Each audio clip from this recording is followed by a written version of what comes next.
Hello everybody, today we're going to be doing the Cleric guide. This is how to win Shattered Pixel Dungeon on the Cleric for 0 challenge. This guide is intended for maybe people who have won once or twice. You're not exactly a pure beginner, but maybe you have some experience with the game already. I'm going to go into a lot of tips and tricks for general purpose runs, whether you're playing the Cleric or not. A lot of these tips will be helpful for you, but I'm going to go in depth on the Cleric and his special abilities and everything. So, I'm going to do a really granular playthrough. I'm going to explain everything what I'm doing. But before we get started, I want to mention that I am playing with my modded version. All the mods I have are purely cosmetic. So if you see some things that aren't in your game, you're wondering what that is. It's from my Shadow the Streamer mod.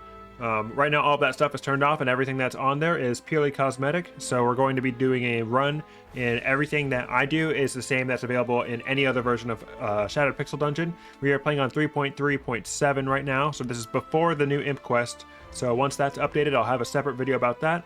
But before we get started, please make sure that you like and comment on the video if this was helpful for you, and let's get started. Cleric 0 challenge.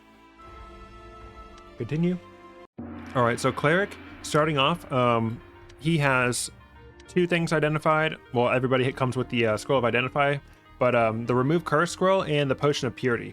The Potion of Purity is really good, especially if you can find it early on. What that does is it cleanses all debuffs, but the best thing that you can do with the Potion of Purity is upgrading it into a Potion of Cleansing at the Alchemy pot. I highly recommend doing that. So the Potion of Cleansing is very good because, 1, it removes all debuffs, but that includes hunger. Hunger is a debuff, so if you're starving and you drink this, it completely restores all your hunger, and it's really powerful for that.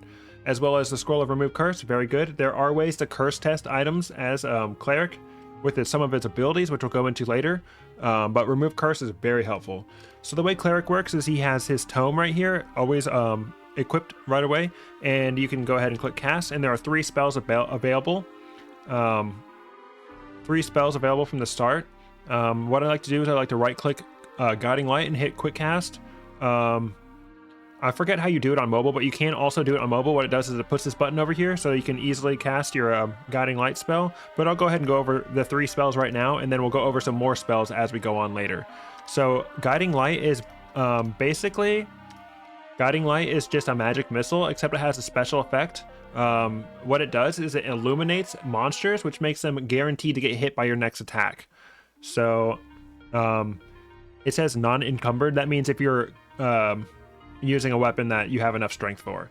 And then there is also the Holy Weapon, which what that does is it overrides any enchantment that you have for your weapon, but it increases the effects. Increase the damage. It adds magic damage on top of whatever damage you're dealing. So this is just extra damage. So it's really helpful to have, especially as Cleric in the sewers. If you don't get an upgraded weapon or upgrade a weapon before you hit floor 3 or 4, you can supplement that with Holy Weapon. And then the same thing, Holy Ward is very similar. It overrides a glyph on your armor to give you some just more blocking. So another thing, if you don't have any upgraded armor before floor 3, Holy Ward is very special, very helpful. The difference is each one of these skills takes the Guiding Light and Holy Ward both take 1, but the Holy Weapon takes 2. But the Holy Ward and Holy Weapon also activate instantly. The Guiding Light is more like a mage magic missile, so that one is not instant. But his tome has 3 charges, and you gain more charges simply by using the tome. Alright, so we're going to go on. Alright, so Rat, super easy. Just going to hit him like normal. The Cudgel is kind of weak. So make sure I step on all these grasses to get the dewdrops. But you do want to make sure that you're using your tome early on so you can go ahead and get the level from it. Like I said, the only way to level your tome is simply using it. So if you're at max charges, you want to go ahead and use it. So we have the Illuminated enemy. I'm going to examine him, and he's got the Illuminated buff. So this means whenever he is illuminated that he's guaranteed to get hit by the next attack. So it's really helpful for things like snakes. If the Guiding Light doesn't kill the snake itself, then you're guaranteed to hit him. You don't need to fall back to a door or anything. Just going through collecting all the stuff. We'll take stock of what we found before we leave this floor. Alright, we got 2 keys, 2 locked doors. On floor 1, there is never any hidden doors, so you don't have to worry about anything hidden. All right, let's see if we can kill, not kill the snake. Okay, we killed him. All right, how about you? Okay, we killed them both instantly. I was going to show you how Illuminated guarantees the hit, but the snakes decided to die nicely. All right, let's see what's in here. All right, this is a hidden garden room. What this room does is it just gives you a bunch of free grass, and sometimes it can even give you free plants. What we have here is a rotberry bush, or sorry, a blandfruit bush. Blandfruit can be combined with a seed in the alchemy table to make a fruit with that seed's effect. One of the best uses for this is either a black seed or a green seed. The green seed will heal you and feed you if you eat it, and then the black seed will basically be a potion of experience if you eat it. But there are other uses for it. Go ahead and experiment. All right, we got a nice little shield. Okay, so before we go down to the second floor, I'm going to talk about some of the talent points, and we're going to go over some of the things we found on this floor.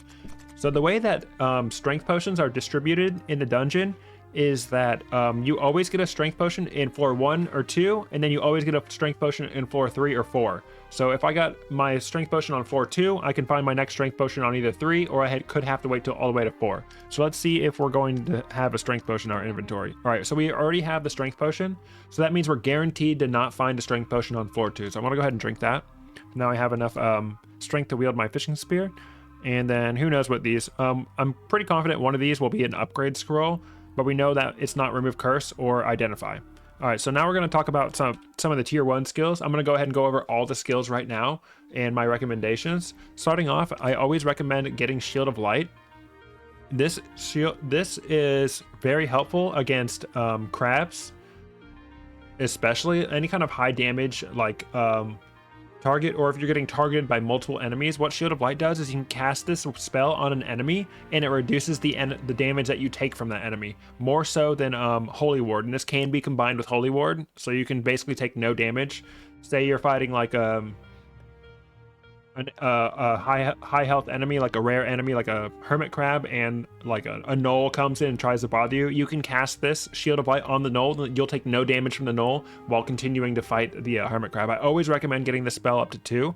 It takes one charge to use, and it's instant. Next up, we have Searing Light. What this does is kind of like Mage's ability. If you hit something with Guiding Light, then it will take more damage from the next hit. I recommend upgrading this ability to level 2 as well. And then next we have Holy Intuition. What Holy Intuition tells you is if an item is cursed or not. So this works on like equipment, wands, throwing weapons. The best thing to do is use it on armor or weapons or rings or artifacts. Anything that you would equip that's cursed. It doesn't really matter if a wand is cursed because it's not like you're stuck with it or anything. So I always recommend putting 1 point into this skill. Putting 2 points into it just reduces the amount of charge it uses, but that's not a huge deal, especially later on when your tome is upgraded and you have more charges. And then Satiated Spells. Eating food causes a cleric to gain 3 shielding the next time they cast a spell. This one does not come into play that much. I wouldn't recommend putting any ability points into this. What I'm ultimately going to do is I'm going to put 2 into Shield of Light, 2 into Searing Light, and then 1 into Holy Intuition. If you want to put 1 into Searing Light and 2 into Holy Intuition, or even 1 into Satiated Spells, it doesn't really matter. None of these skills are make or break for any cleric build. It's the tier 2 abilities that are going to be much more important. And skill points are much more important in tier 2. Let's go ahead and let's go on.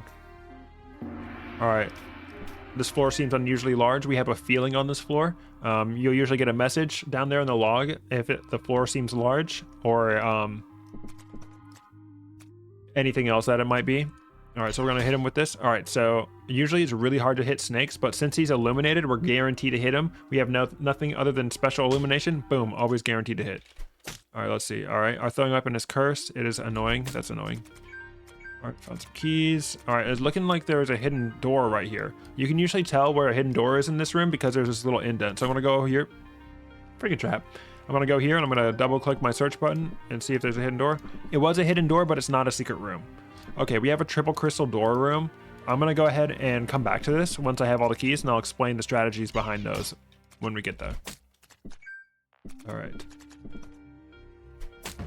This floor is unusually large. All that means is that there's more rooms in this floor, and there's likely going to be 2 foods in this room as well. Two foods on this floor. Nice, we got the potion of purity. Very good, very good. All right. All right, we have the poison gas room, and we have the ghost. If you're not feeling very strong, I sometimes recommend waiting until the end of the floor to activate the ghost, but since I'm Cleric and I have Holy Ward, Holy Weapon, I'm gonna go ahead and activate this ghost. All right, we found a rat right away, very nice. Let's go ahead and hit him. And the way you fight the fetid rat is you always want to hit him and then move away. Hit him and then move away. If you stand near him too long, his gas will paralyze you, and that's very dangerous. But you also want to make sure that you're fighting him in water because he applies the Caustic Ooze debuff, which can only be removed by stepping in water. All right, let's see what our ghost gives us. All right, so the ghost rewards are always the same level of upgrade. So if this is a +2 leather armor, this is a +2 quarterstaff. And you can kind of use that to inform your decision. If you already have a weapon you're interested in using, or already have armor that you're interested in using, maybe take the other. I don't have either, so I'm gonna go ahead and go with this quarterstaff because the quarterstaff also will block damage 2 to 12 and also block 0 to 2, so that kind of kills 2 birds with 1 stone, and it's really good in the sewers. So let's go ahead. All right, it is unupgraded, unfortunately. So that means that leather armor was unupgraded, so it doesn't really matter. All right, next up, let's take a look at this poison gas room. What you're intended to do with these rooms is drink the potion of purity in order to protect yourself from that gas, but I highly recommend not doing that. These rooms you don't take that much damage for. So what I'm going to do is I'm going to go ahead and drink my dewdrops because I need the health before. Sometimes you can do it after. But what I'm going to do is I'm going to go in here and I'm going to go ahead and just tank this damage. I'm going to make sure that I get both of these chests. All right, I usually don't go for the skeletal remains. The reason I only go for the chests is because the chest might contain the magical catalyst, which you use to make the trinket. So the problem with that is the skeletal remains never contain the trinket, the magical catalyst. So you do not need to get those. But sometimes if they're really close, I will go ahead and get them. But it's usually not worth the health. So we go ahead and search those, and we made sure that the magic catalyst wasn't in there, so it's fine. And then we get to keep our purity potion. The purity potion is a full hunger heal, so I think that's worth a lot more than the small amount of health we have to spend to get there. All right, I'm just seeing if there's a hidden door in this room. It doesn't look like it. There might be one down here. Yep, okay, I thought so, because it looked like this connected. The more you play, the more you get a feel for where the hidden doors are at. All right, so I want to go ahead and upgrade Shield of Light too. The Shield of Light is going to come in way more into play once we start seeing high damage enemies like crabs. All right, so we're going to choose what we're going to get from this triple crystal door room. All right, so the way it works is there are common potions and scrolls in the middle, and then there are uncommon potions and scrolls in the back. And then in the furthest one, the one that takes 2 keys, there's always going to be a rare potion or scroll. There's likely a scroll of transmutation and or a potion of experience. Now, it's a common misconception that if there's a potion of experience, there can't be a scroll of transmutation, but that's incorrect. You can get both a potion of experience and a scroll of transmutation. All right, one of the potions that can appear on the outside here is a potion of purity, which we know is silver potion. So because this is not purity, we have a good chance of this being an experience potion. And let me tell you, experience potions are very, very, very valuable on Cleric. So I'm going to go ahead and try to see if this is an experience potion. We have a magenta potion. I'm going to go ahead and use 2 keys to open that. I'm going to use my Stone of Intuition and see if this is experience potion. It's not, unfortunately. So that means that this is likely a transmutation scroll. We have Kunon or Isaz or a Bistra potion. At this point, I'm just going to go ahead and take the scroll. All right, so Rado is not. Is a rare scroll. So what I'm going to do is, since we got this magenta potion, we know it's not experience. I'm going to go ahead and put a note on it and call it rare. And just so I know for my future preference. But unfortunately, it is not an experience potion. That's depressing. Experience potions can be upgraded into potions of divine inspiration, which are very important for Cleric because all of Cleric's talents revolve around adding more spells to a spell book. So the more spells you can add, or the more powerful you can make those spells, the better the Cleric is. Nice. And do like I do. Do not be overly precious with your throwing weapons. Make sure you use them when you can, especially these weak, unupgraded, even cursed throwing weapons you get from the sewers are really good to just go ahead and burn through ASAP. All right, that was the annoying curse. All right, so we have this room with these embers on the floor, and you see I revealed a trap. Anytime you see a room with embers on the floor, that's how you know it's a possible trapped floor room. And any spot with any kind of decoration on it, like these embers or this grass or even these green splotches, you know for a fact that those rooms do not contain, those tiles do not contain a trap. So it's always good to know. Also, tiles that items spawn on cannot contain a hidden trap either. All right, our bolus is cursed with displacing. It is what it is. I don't care about that. All right. It's unfortunate that we didn't get a experience potion. All right, so before I go down, I just want to address some things for my mod. This little icon on the potion, what that means is that is an icon I added to make sure that I know if an item has a note on it. It just lets me know that an item has a note on it. And then there's also this green tile indicator selector. That's another thing from my mod. And also the boss health bars appearing over each enemy. That's another thing from my mod. So it doesn't affect gameplay. You see the health bar up here. It's just for my convenience. All right.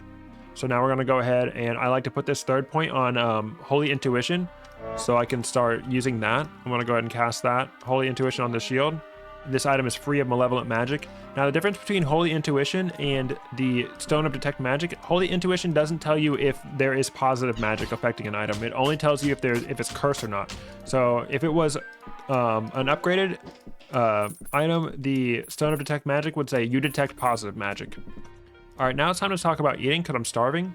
The best thing to do about the starving is eating food when you're half health or lower. Rationing is important. If you have health to spare, starving isn't a bad idea if it means there'll be more food later. Effective rationing can make food last a lot longer. So I'm gonna go ahead and eat right now my ration to hold myself over. All right, there's our potion of strength. Before we take on this fly, I'm gonna drink the potion of strength, and now I can equip this quarterstaff. Very good. And now I have more attack and more defense for this upcoming fly battle.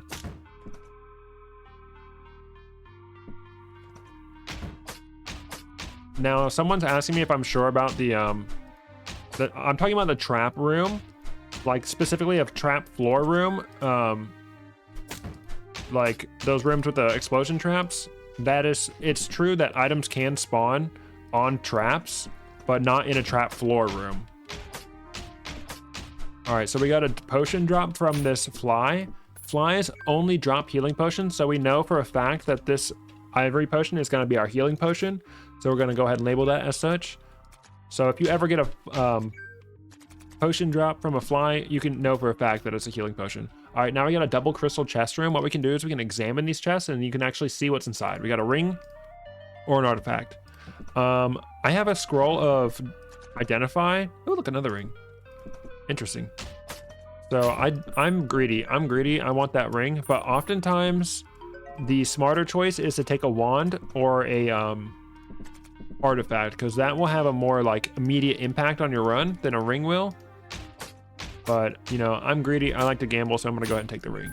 Plus, I don't want to get super overpowered. All right, so let's see. All right, I'm just gonna drop this for a second, and I'm gonna go ahead and use detect magic. All right, this is free of malevolent magic, so we can pick it up. So there are a few rings we can test for right away.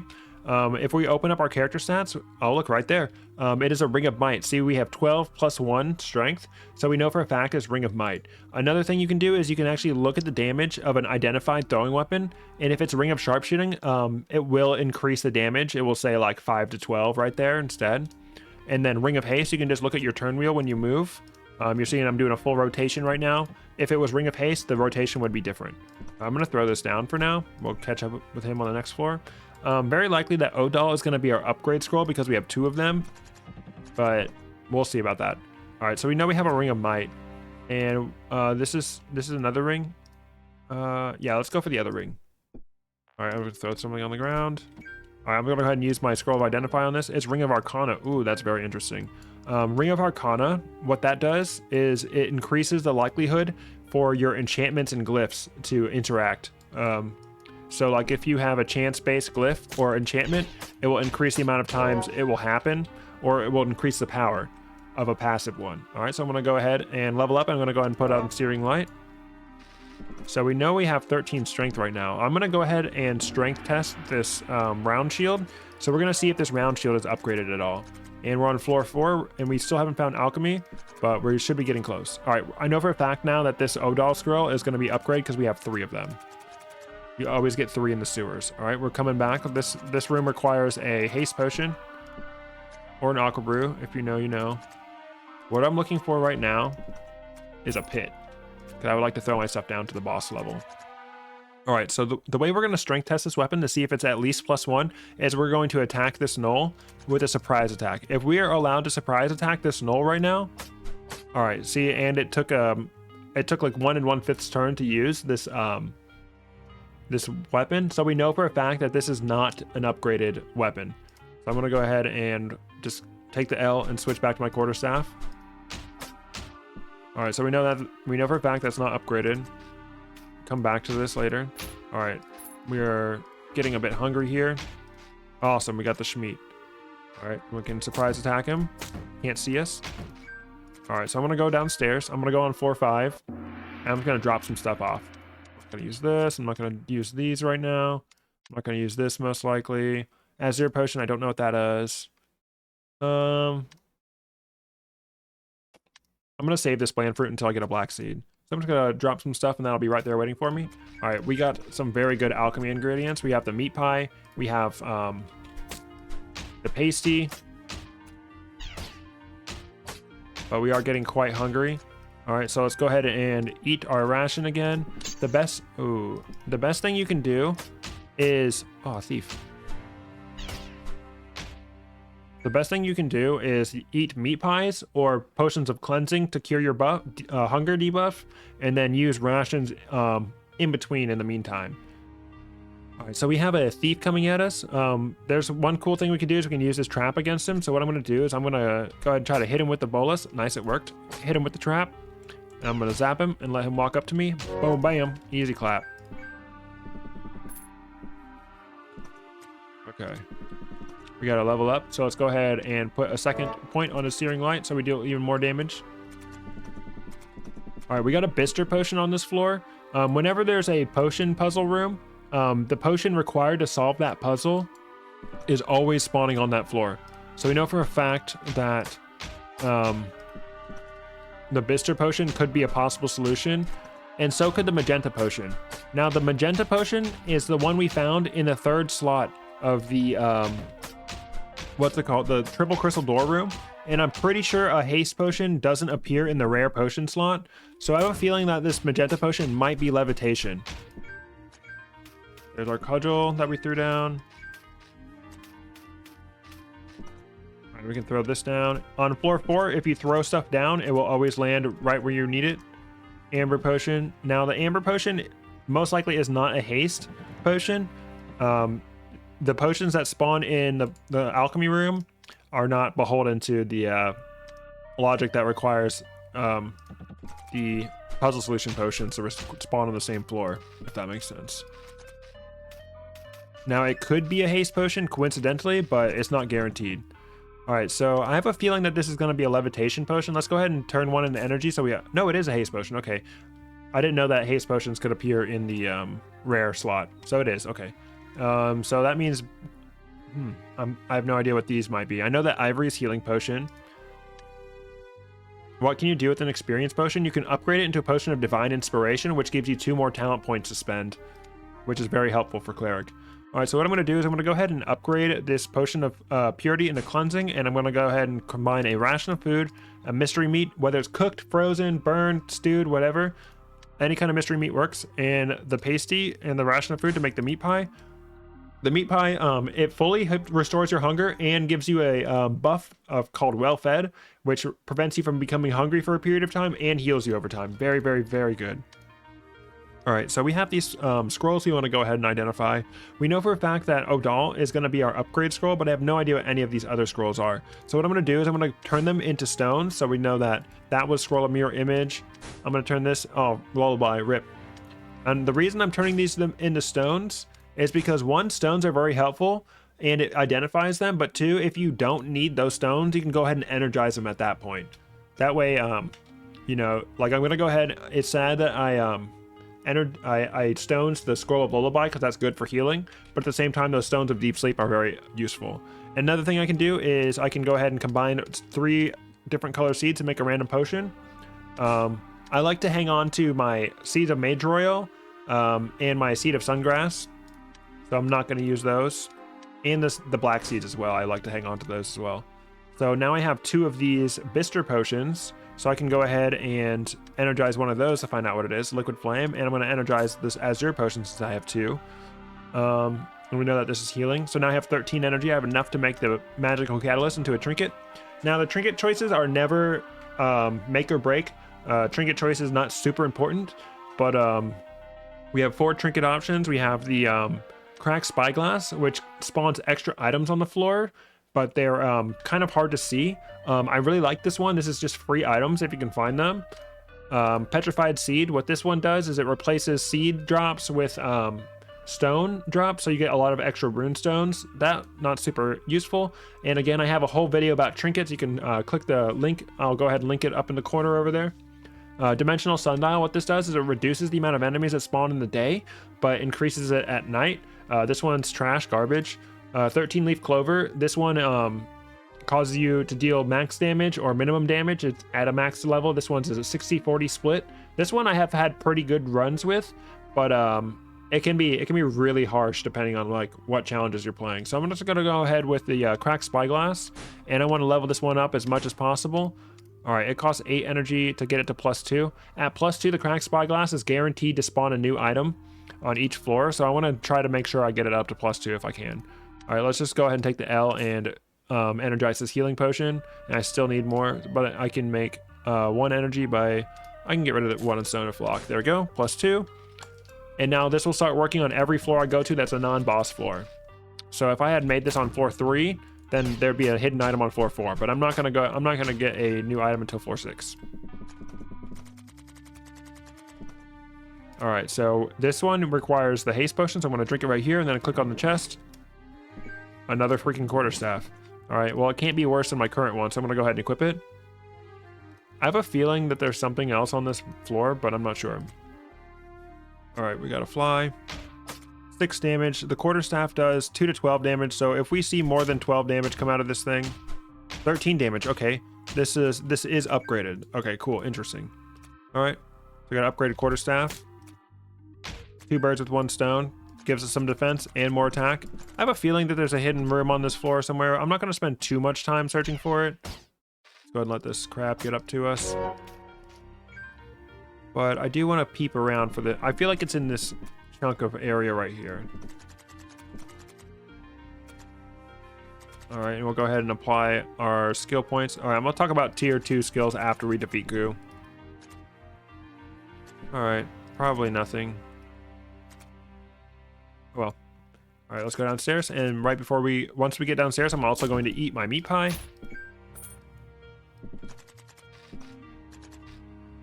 Go eat it now. Get our healing started. All right, pick up our crap.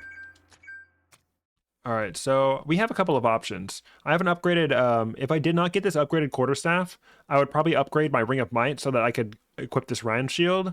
But since it is upgraded, I think we'll be coolin'. All right, so what we want to do is we want to activate the Goo Fight, and we want to lock the floor. All right, we got his attention. Now let's run away from him. We get this floor is locked buff, which means we can't go back up. But what we're going to do is on every Goo floor, there's always guaranteed to be a secret room with a Rat King in it that will spawn extra money. There's also always 2 doors in the entrance room, but the Rat King never spawns in the entrance room. All right, so we're going to look around for this Rat King door. The reason we're doing it when the floor is locked is because our hunger will not go down while the floor is locked. So we don't want to waste a bunch of energy searching these rooms for the Rat King while our hunger's going down. And I just go every other tile and search. Okay, we got Goo. We gotta make sure we keep a good distance so we can lose him. Oh no. Just keep your distance from him. All right, there he is again. The best way to do it is to go through doors and go around corners. All right, let's see if the Rat King is in here. And you do not have to do this while the goo is active if you don't feel comfortable losing him, but it will cost you extra hunger. Bruh, where is he? Rat King is trolling me right now. All right, we're gonna have to, I think he's somewhere in there, so we'll have to get him. That's true. About the meat pie. All right, so what we want to do is we want to find a piece of grass that is adjacent to a water tile. And what we're going to do is we're going to loop around the water tile. The reason it's important that there's a water tile is because the goo applies the Caustic Ooze debuff, which can only be cleansed by going in water. But at the same time, we also want to avoid attacking him too long while he's in water himself, because the goo will heal when he's in water. So I'm going to go attack him, go around the corner, and it's always a surprise attack. So it's going to be a guaranteed hit every time. All right, and now he's warming up his attack. We could attack him again, but I'm just going to go ahead and go around. And we could even increase our damage by using Holy Weapon. All right, we have another attack for free. Boom, bam, easy clap. Goo's dead. All right, I have a feeling that Rat King is down here somewhere. Bro, where is he? There he is, of course, of course. Rat King always spawns. And he just gives you free money. And that's it. All right. Before we go down to the next floor, we want to take a look at what is in our bags. So the shopkeeper always spawns the bag that saves you the most inventory space. So the number one thing that you want to do before you go down is count how many items you have. So I have 1, 2, 3 items that count in the throwing category. And I have 1, 2, 3, 4, 5, 6, 7 items that count in the potion category. And 1, 2 items that count in the scroll category. So I know for a fact that the potion bag is what the shopkeeper is going to sell for me. Because he always sells you the bag that will save you the most space. The only thing I really don't want this early is the throwing weapon holster. So I'm fine either the scroll holder or the potion bag. It doesn't really matter to me. I'm good with either one. So I'm going to go down and let that bag spawn. But say for some reason you wanted the throwing weapon holster, you could just drop everything and then go down with more throwing weapons. And then he will guaranteed give you the throwing weapon holster. All right, so 3 things I always buy at the shop. Well, 2 things I should say on Zero Challenges. Number 1, the bag and the Ankh. The bag gives you another tab to your inventory, so you have more space to carry stuff, and the Ankh will revive you once when you die. All right, so I'm going to go ahead and sell this quarterstaff. And since this quarterstaff is upgraded, I'm not super interested in this unupgraded round shield. I'm going to sell that and my original starting weapon. I'm going to go ahead and detect magic. All right.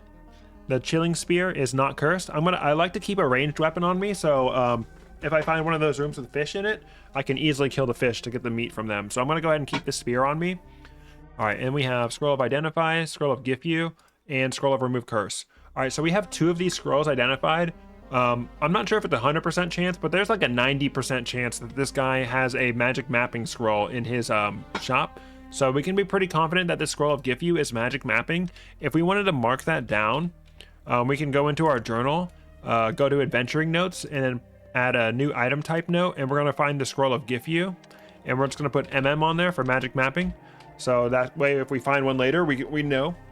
All right, he's got a Jade Potion, Golden Potion, Healing Potion, Liquid Flame. All right, so I have a Jade and I have a Golden Potion. What I want to buy right now is I want to get the Scroll of Identify, and I want to make it into Stones of Intuition. And I'm going to also go ahead and purchase this Remove Curse Scroll. I like to keep one of those on me. The Chalice of Blood is tempting, but I'm not super interested in getting that this run. All right, so let's go ahead and talk about Tier 2 skills. Now, Tier 2 skills is going to be really where your build starts to come together for Cleric. So I'll just go starting with the starting over here with Bless. So Bless costs 1 turn and costs 1 charge, but what it does is it gives you shield and increases your evasion. The Bless buff increases evasion against all enemies, and you can use this on other targets. So if you have an ally like a bee or a rock guardian, you can use that and it will actually heal them. It doesn't heal the Cleric, it just gives him barrier, but it's still, Bless is really good, especially for the fact that it increases your evasion and gives you a bit of shielding. I always recommend getting Bless early on. And then the next one is Divine Sense. It gives you mind vision within 12 tiles for 50 turns at level 2, and mind vision is extremely good. There are many things that benefit from mind vision. It means you can see enemies through walls. It costs 2 charges and it's instant. I highly recommend getting at least 1 point into this skill. And for 50 turns, it's insanely good. Sunray is another insanely good skill. What this does is it shoots out a ray of light, which the first charge will blind enemies, the second charge will paralyze them. So this is an extremely good like way to stop enemies from attacking you if they're ranged, or to straight up like keep them exactly where you want them, create space. It costs 1 turn and it costs 1 charge, and this is an extremely powerful spell. It's basically whilst Guiding Light does still serve a purpose later on, it's basically an upgrade to Guiding Light. Recall Inscription, another really good one. It lets you reuse scrolls, runestones, and yeah, I think it's just scrolls and runestones and certain spells. It lets you reuse them again.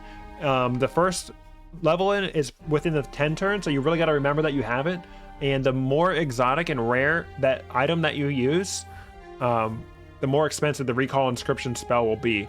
So like a Scroll of Identify is 2 charges, but a Scroll of Divination is 4 charges. So you got to keep that in mind. Works really well with Stone of Enchantment. So it basically doubles any Stone of Enchantment you find. Is basically like a second Stone of Enchantment as well if you have the Recall Inscription. Just remember that you have this one. I always forget that I have this.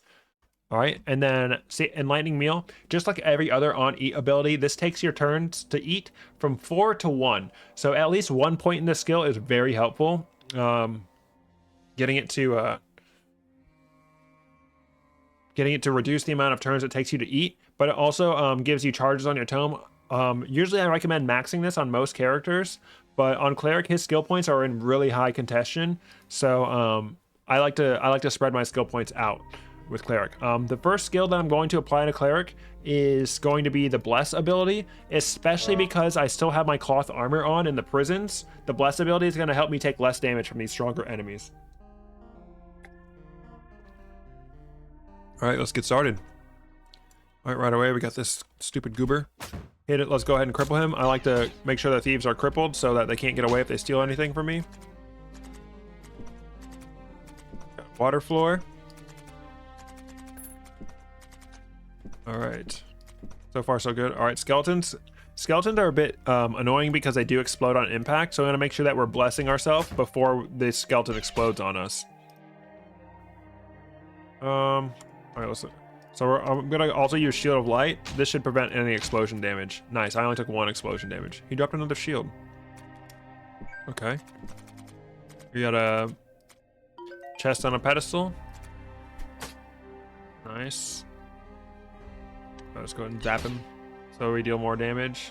I'm gonna throw the bullets at him again and do more damage. All right, I'm gonna go ahead and use my Shield of Light. Make sure to reduce the damage I take from his explosion. All right, we got a skeleton chasing us, and we don't have any charges on our tome. Might take some raw damage here. Keeping an eye on our tome charges, we want to make sure that we're trying to be able to use a tome charge before we kill him. Nope, sad. Yeah, look, 7 damage with no mitigation from any kind of spell. All right, we got 2 guys coming after us. We want to make sure we fall back into a doorway. Yep, the mod is working for the most part. All right, so Crazy Bandit. Crazy Bandits are rare variants of thieves. If they steal from you, they blind and cripple you. It's very dangerous. If a thief gets away with your item for too long, they'll permanently take it away forever. So also these guys have a high chance of dropping something rare like a ring or an artifact. So I'm gonna make sure I pull out all the stops to kill this guy. All right, so the next ability I like to get on Cleric is gonna be our Sunray. The level 1 version of Sunray is really good. It just blinds enemies, and that works really well. So I'm gonna go ahead and blind him, and that should guarantee a hit on our cripple. We're gonna close that distance, hit him. Nice, easy clap. We got our skeleton. It's not good. Okay, we're just gonna have to tank him down. Oh no, we're not.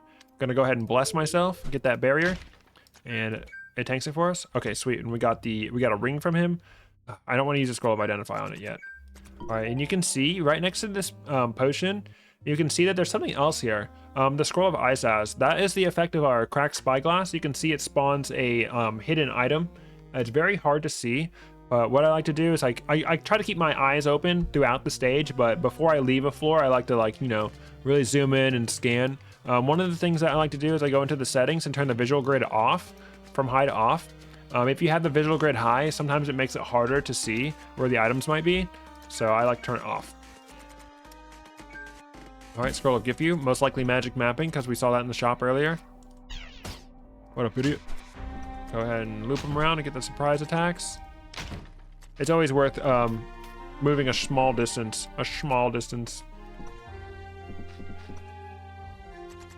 to get those surprise attacks. All right, we got a double crystal door room. All right, so we have the alluring chest. This chest can contain anything but armor and a weapon. So it could be a ring, it could be an artifact, or it could be a wand. And on the other side, what you see is what you get. So we have a scroll of Rado, which we know is a rare scroll, a scroll of recharging, a scroll of remove curse, and a potion of purity. All right, this is actually a really interesting choice because I normally would go for the alluring chest, but we already have 2 rings. We have 3 rings, and we have a scroll of remove curse, which is helpful if this ring that we have here is cursed. So I'm going to go ahead and go for this because also the potion of purity is good because it's going to be a full hunger restore. And we know that the scroll of Rado is rare because we saw it in the 3rd slot of the triple crystal door room. So it could be a transmutation. Awesome, healing well too. All right, I'm not quite hungry yet, but what the healing well does is there are a few options you can do with the healing well. What it does is if you step in it, it will remove all curses from anything that you're wearing. It will remove all hunger and it will heal you completely. That is probably the best use of the well, but also if you throw an Ankh into it, it will bless it, or if you throw your water skin in there, it will fill the water skin. So I think that the best option for us right now is to step in it to remove all of curses. So what I'm going to do is I'm going to equip as many things that might be cursed as I can. All right, nothing I have is cursed. All right, so I'm actually going to hold off on this. We can go ahead and strength test this round shield, and we can go ahead and find out what this is. All right, our bolus is not identified yet, so we can't tell if it's Ring of Sharpshooting. Yeah, 4 to 9, put it on. Still 4 to 9 damage. Let's see if it's haste. It's not haste because our turn wheel isn't moving faster. We'll come back to the healing well. Let's see if we can find more equipment, especially some armor. All right, so let's keep an eye on our turn wheel. If the turn wheel does more than 1 rotation, we know this shield is not upgraded. All right, see, look, we're at a partial turn wheel. That means that the shield is not upgraded. So I'm going to take the L and switch back. All right. We have the skeletons coming up. Thanks for stopping in the stream. Don't forget to hit the like button. All right, so I'm going to go ahead and bless myself to prevent any unnecessary damage. All right, we know that this quarterstaff +1, very nice. Can I enter closed rooms? No, you cannot. Not with the chain, not with the ethereal chains. All right, we have a sacrificial altar here. Perfect. That is really helpful because we have a remove curse up there. And that's going to give us a new weapon to invest in. Okay. All right, so we're kind of in a little bit of a predicament right here. What I'm going to do is I'm going to go ahead and drink our cleansing potion because that only takes 1 turn. And I want to get my, I don't want to be losing any health from starving. Oops. All right, I want to lure these guys in. This is a sacrificial altar. These always drop cursed weapons. Now, some people think that they always drop upgraded weapons. That's not true. You can get an unupgraded weapon from this. But if you kill an enemy with on these embers, anywhere in this 3x3 grid, you get a weapon from it. I'm gonna go bless myself. Prevent myself from taking this bone explosion damage. Sometimes it takes 2, sometimes it takes 3. I think 3 is the max enemies you gotta kill. I'm not sure though. Let's go ahead. I'm gonna use Shield of Light against this time just to switch it up. Nice. All right, look at how roared the fire is now. So I'm pretty sure this next enemy is gonna be the one. Just hit him with our throwing weapon. What? Oh, yeah. Whoops. Use it on myself. All right, we got a whip. Very nice. An annoying whip. All right, that's gonna be good. All right. Whoops. We hit a teleport trap. Charcoal potion. Not sure what that is. Oh, and chainmail armor of swiftness, baby. Let's go. Yeah, that hurt a lot. All right, so now because we restored our hunger, I'm reluctant to go back to that well right now. All right, this is exactly why we kept that spear. We can lure these fish in, and we can just start hitting them. Hello. And if you need a guaranteed hit, you can hit him with the guiding light. Boom, bam. Hello, stupid, come back. All right, we got the skeleton coming towards us. All right, let's go ahead and hit him with our sunbeam, so we can blind him, get that surprise attack against him. All right, then we're gonna go ahead and Shield of Light, so it'll take less bone explosion damage. Nice. All right, hello, fishy. This is why we keep the spear. Oh no. All right, perfect though. We have 1 charge. I can go ahead and blind him. He has 4 turns of blind. I want to do my best to close that distance between us. Nice. This works really well for ranged enemies. All right, but we need to be careful because we do not have a lot of armor. All right, no room for this. Frick. I'm just gonna go ahead and pop a scroll here, see what it does. Scroll of Terror, rip.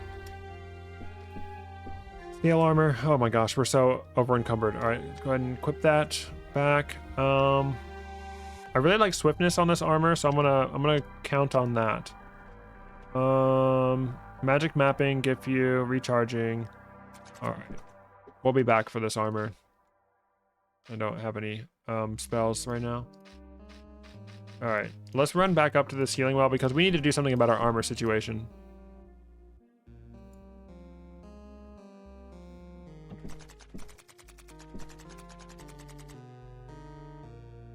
So I'm gonna go ahead and strength test this swiftness armor. So I'm gonna put it on and I'm gonna see if it takes multiple turns to move. Okay, it's looking like this swiftness armor is not upgraded. Yeah, it's not upgraded because I'm moving slower next to the enemy. Yeah, see, look, he got to hit me because I'm moving slower. All right, so this swiftness armor is not upgraded. But it's not cursed, hey? All right, so let's go ahead and I'd rather uncurse this whip.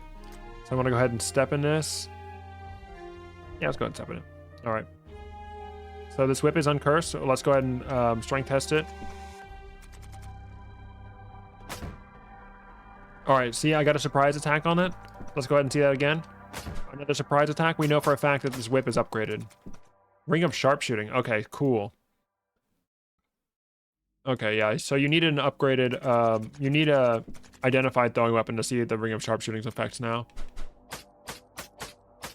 Ring of Sharpshooting is really good. It just increases the damage and durability of your throwing weapons. I'm probably not going to go super far into the throwing weapon build, but it's good to have. All right. Next thing I'm going to put my skill point on is going to be, usually when I do recall inscription, I want to put both skill points at the same time into it. So I'm going to go ahead and put 1 point into Enlightening Meal to reduce the number of turns it takes me to eat.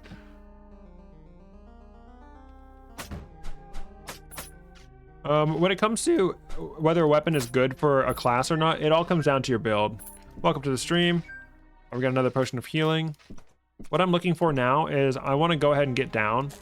Nice, potion of strength. Very good, very good, very good. All right, so we just need to clear out this guy and his friends. All right, so I'm gonna go ahead and blind him. All right, not good, not good. All right, so we're gonna need to use Shield of Light, reduce the damage we take from him. The accuracy on the whip is not great. All right, let's go ahead and bless this time. All right, good, we killed him. All right, let's go ahead and get him with the cripple. Nice, all right, so we got our strength potion. Let's go ahead and drink that. So now we have 14 strength because we have our Ring of Might. So I'm gonna go ahead and equip this mail armor of swiftness, and that's gonna help a lot. It's gonna reduce the amount of damage I take, and swiftness is a really good glyph. Always the best glyphs are the ones that don't require you to take hits. So I always recommend going for a glyph that doesn't require you to take damage, like thorns or something. It seems good on the surface, but always the best kind of glyphs are going to be the ones that don't require you to engage with the enemy. All right, and see, we're picking up these dewdrops and we're healing. That means our water skin is full. So what we're going to do is we're going to go ahead and bless our Ankh. So we click on the Ankh and click bless. Now with the blessed Ankh, anytime that you die, you'll get revived instantly with some iframes. So that's helpful to do. Or you can leave your water skin full and use it to mitigate any damage you take from like a starvation. All right, next skill point, I'm gonna go ahead and put on I'm gonna put on Divine Sense 1 because I really like to have that one, and then the next 2 skill points I'm gonna put on Recall Inscription because I'm greedy.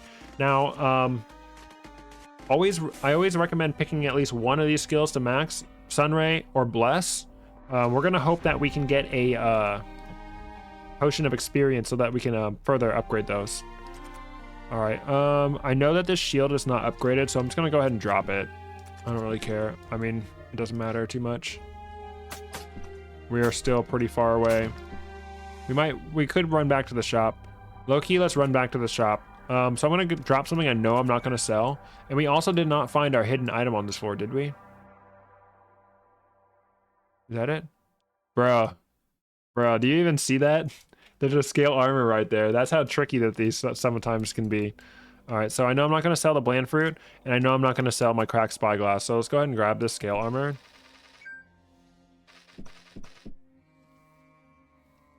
All right, so let's go to the cell.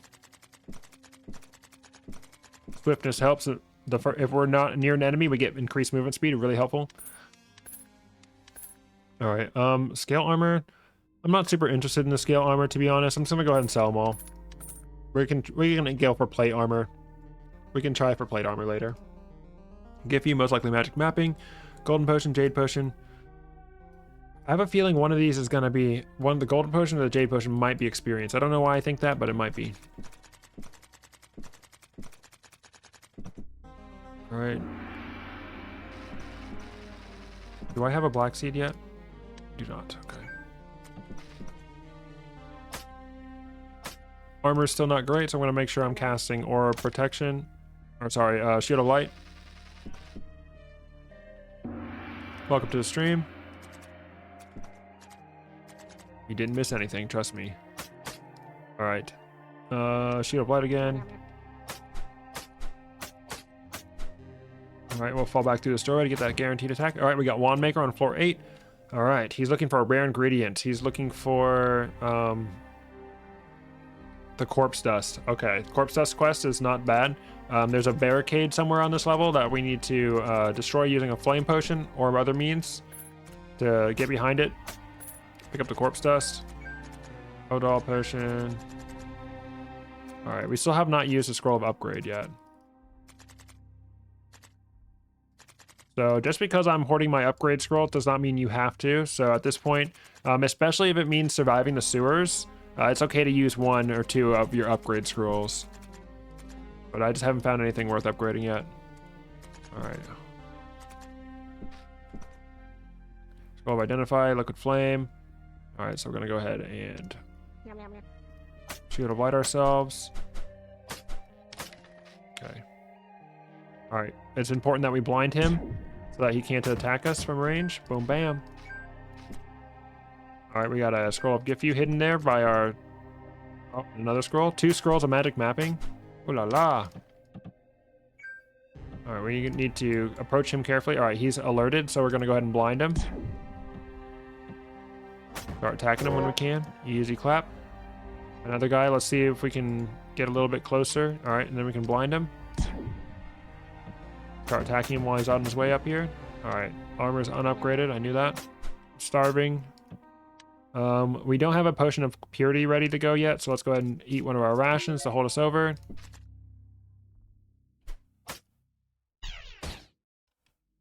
All right, come on. All right, freaking Necromancer, dude. Get as close to him as possible before we attack. All right. There's our cloth armor that we threw down earlier. Look, there's the door. All right, hopefully there's a door over here. No? Okay. Let's go ahead and take out this Necromancer. Unfortunately, the Necromancer trick is patched. But there's a good trick is you can fall back. Oh, I did it wrong. Never mind. It doesn't work very well anymore anyway. I have a short about it. Oh no. Okay, so what are we gonna do? We're gonna use the Shield of Light and continue attacking this Necromancer. Okay. All right, next up I'm gonna bless to get some shielding because my health is really low. Please die, bro. Hit him with that. Nice. Okay. All right, we want to make sure that we have a couple charges of our tome before we go into this room. because it can spawn wraiths, which are very hard to hit. All right, we got this. Let's see if this is cursed. It's not cursed. Cool. Wand of Corruption sucks ass. All right, go ahead and Aura Protection. All right, so there are a few options. We can use a Stone of Blast if we have it. We can use a seed of a Fire Seed, or we can use a bomb. I'm probably gonna use a bomb. I'm gonna plant this and sit here, heal. No, he took me from it. I should have blinded him. I couldn't have blinded him. Oh well. And bless myself. Bro, did he get blessed too? The whip has really low accuracy. All right, so I'm gonna go ahead and light and throw this bomb. Fall back. All right, now there should be a skeleton or two in here. Come at me, bro. I don't have any charges. All right. All right, we got... before I go for the corpse dust, I like to get the rest of the bone piles. Usually they have 1 gold in them, but sometimes they have other things in them. All right, now that we have the corpse dust in our inventory, the wraiths are going to start chasing us. So we need to make sure that we just beeline straight back to the wand maker. All right, so the wand maker's rewards are different from the ghost rewards. They could be different levels of upgrade. So this could be like a +3 wand of lightning, and this could be a +1 wand of prismatic light. I think that prismatic light is duty. I don't like it at all, so I'm gonna go ahead and go with the wand of lightning. Again, I have a wand video that you can check out. I'll link it in the little corner thingy. All right, +1 wand of lightning. Not the best, but not terrible. Gonna give us a bit of range damage. All right, what do we got here? Projecting scimitar. Ooh, I love me a scimitar, bro. All right, so you can examine these statues to see what they have. I'm gonna go ahead and drink my dewdrops before this, get as much health back as I can. I'm gonna sleep for a little bit, get some charges back. I'm gonna eat. I'm preparing for an epic battle right here. Blind his ass. All right, he's projecting, so he has range on me. I'm gonna go ahead and hit him with my bolus to cripple him. Fall back. All right, sweet. We took him out with ease. Get rid of this thing. All right, unfortunately, it's not upgraded. Necromancer skeleton. What the hell?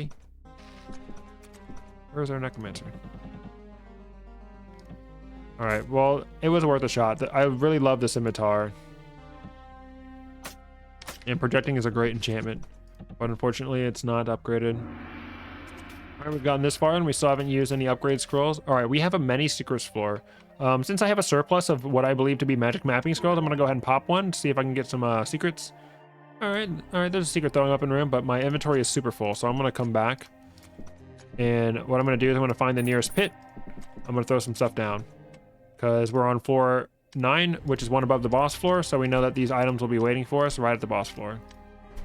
All the stuff I'm not gonna use. Come back to it later. This is a secret room right here. All right. Oh, dang it. Whoopsie poopsie. All right, come back. Make sure he doesn't have range on us. Another one. All right, he's awake. Go ahead and blind him. Oh my goodness. All right, so we're gonna go ahead and bless ourselves because we have multiple enemies attacking us. All right. Oh my goodness. All right, one thing you can do with these skeletons is you can actually put their skeleton to sleep, and now the necromancer is defenseless. Although these skeletons do still explode, so you want to make sure you're not killing the necromancer when you're standing next to the skeleton. Take care of his ass. We got our pasty. That means we can make a meat pie. Crimson potion, not sure what that is. Lots of stuff I don't know what it is. All right, this guy's sleeping peacefully next to a trap. So let's go ahead and throw something on the trap so that the gas starts taking him some health away from him. Got a thief. Hit him with a blind. What are you doing? Dang it. Something else is coming. Another one of you guys. All right, doing a lot of damage. So you want to make sure that you're constantly using these abilities from your tome. See, it's preventing me from taking a lot of damage. A lot of times, depending on how your damage output is, it might be wiser to use your tome charges to negate some damage rather than dealing damage. We got throwing spear hidden right there. Go ahead and blind him so he won't chains me. Oh, somebody else chains me. Bruh. All right. We're low on healing. Yeah, we're crippled, so we can't get away. What is the best way to get rid of this guy? I'm gonna go ahead and cast Bless on myself.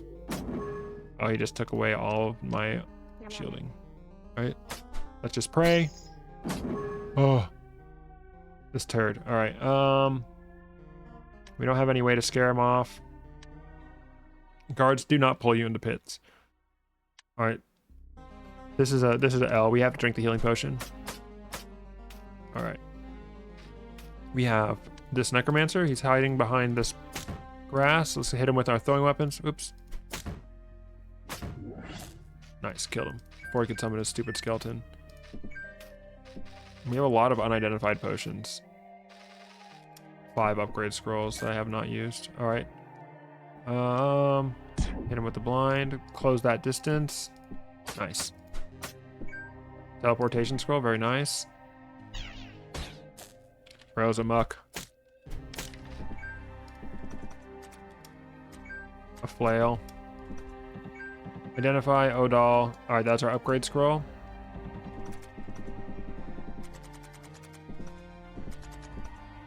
Throwing weapons. We got bombs, bolus. All right, we need to do some alchemy before we have room in our inventory for this. So this should be our strength potion in here. Very nice.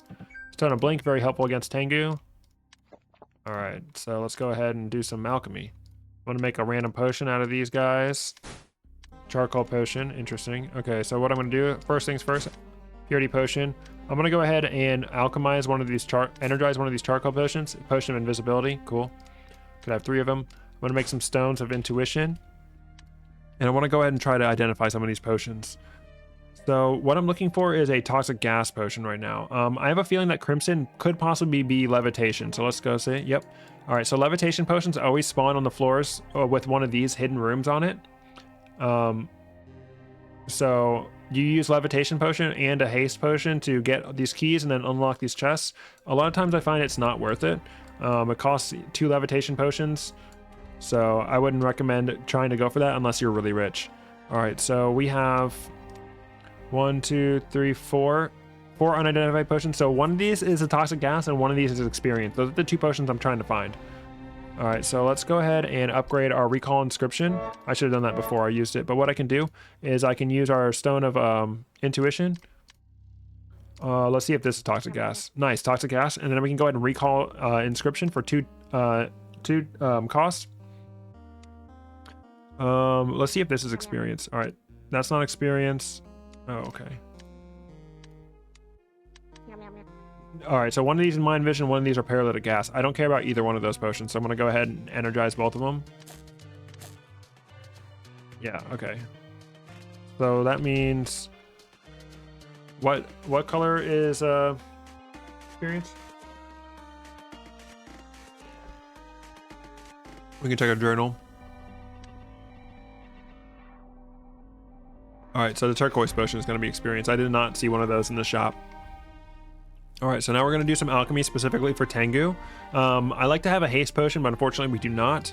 So what I can do is this potion of toxic gas mixed with a blob of goo is really, really good for phase 2. That kind of rhymed. Another good thing is to make a potion of shrouding fog for phase 1, especially if you have a lot of range damage. I kind of do. So that's going to be helpful, as well as making Scroll of Teleport into Blink Stones. So if Tengu traps you in a bad position, you can go ahead and Blink Stone out of it, or close the distance between you and him. I'm going to go ahead and make it a meat pie. I'm going to mix my Blandfruit with a... Oh, I don't have a seed. I was going to mix it with a green seed, but I don't have one. All right, so we have a rare scroll, the Scroll of Rado. That could be Transmutation. Let's go ahead and see if it is Transmutation. Got our Intuition Stone. Are you Transmutation? It is. Cool, cool. All right, so that means that this scroll could be Terror or Rage, and I really don't care about that scroll, so we can go ahead. It's Rage. Nice. All right, and we know that this Odal is Upgrade, so that's good to know. We have almost everything identified now, and I think we're good for Tengu. Phase 1 for Tengu, sort of Intuition, 300 turns. We're in a good position because we actually have the whip. So the whip is a really good way to damage Tengu. I'm going to show you how this old trick used to work. So I'm going to fall back. I'm going to let him get close to me. Oh, he went the other way, never mind. The yellow mark is from my mod. It just lets me know I have a note on that item. Oh my gosh. Okay, can we just ignore these dudes? Is there a hidden item on the ground? Also, the Spyglass hidden items will never spawn in hidden rooms or hallways. Dude, let's just run, bro. Oh, I can't now that this guy's here. Ugh, I did not want to fight you guys.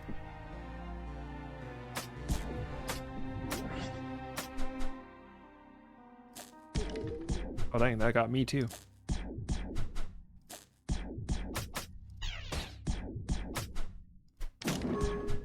Come on, dude.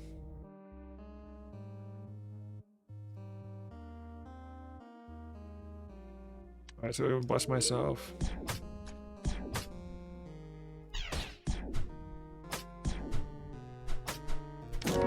Oh, okay, I'm gonna go ahead and eat my meat pie so I can start healing. Alright. So we're really fortunate that we have the whip for Tengu Phase 1. The whip is very powerful against Tengu Phase 1.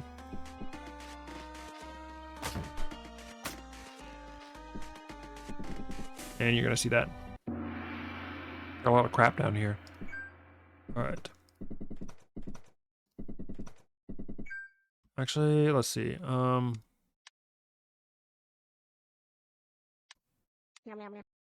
Alright, it's not cursed.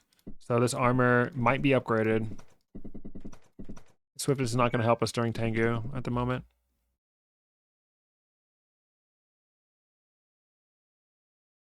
Go ahead and sleep it away. All right, so Tengu Phase 1, we have the whip. So that means if we stand at the exact center tile, no matter where Tengu goes, I can go ahead and hit him from any point. So what I'm going to do is I'm going to, before I let him teleport, I'm going to get as close to him as possible. So I'm going to go ahead and throw the Shrouding Fog at him and hit him. All right, there's a trap right below me. I don't want to step on this trap, so I'm just going to wait for him to move. All right, I can't reach him from here, unfortunately, so I'm going to try to get him down to teleport with my range damage. I can hit him from here. All right, I just step down one tile. Boom, easy. Tengu so easy. All right.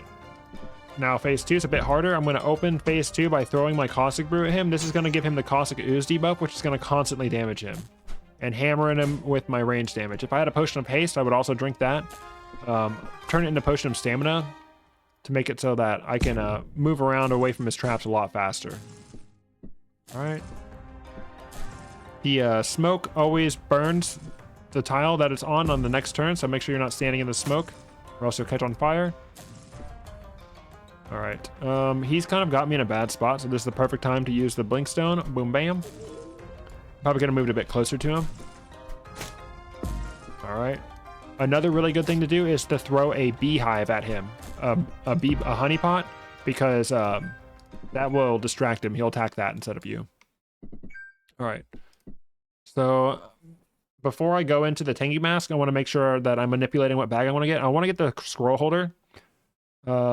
Because I just want to keep my scrolls safe. 1, 2, 3, 4, 5, 6, 7 throwing weapons. 1, 2, 3, 4, 5, 6. So if I drop 2 of these throwing weapons and then pick up these, now I have more scrolls. This is the Ring of Arcana.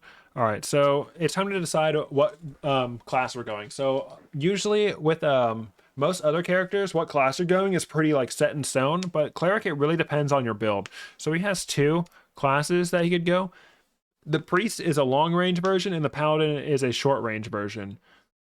So the Priest's abilities focus on long range. Some of the best abilities on Priest are the Mnemonic Prayer ability. What it does is it increases the time debuffs are lasting, or buffs or debuffs. It extends buffs or debuffs depending on whether you cast it on an enemy or a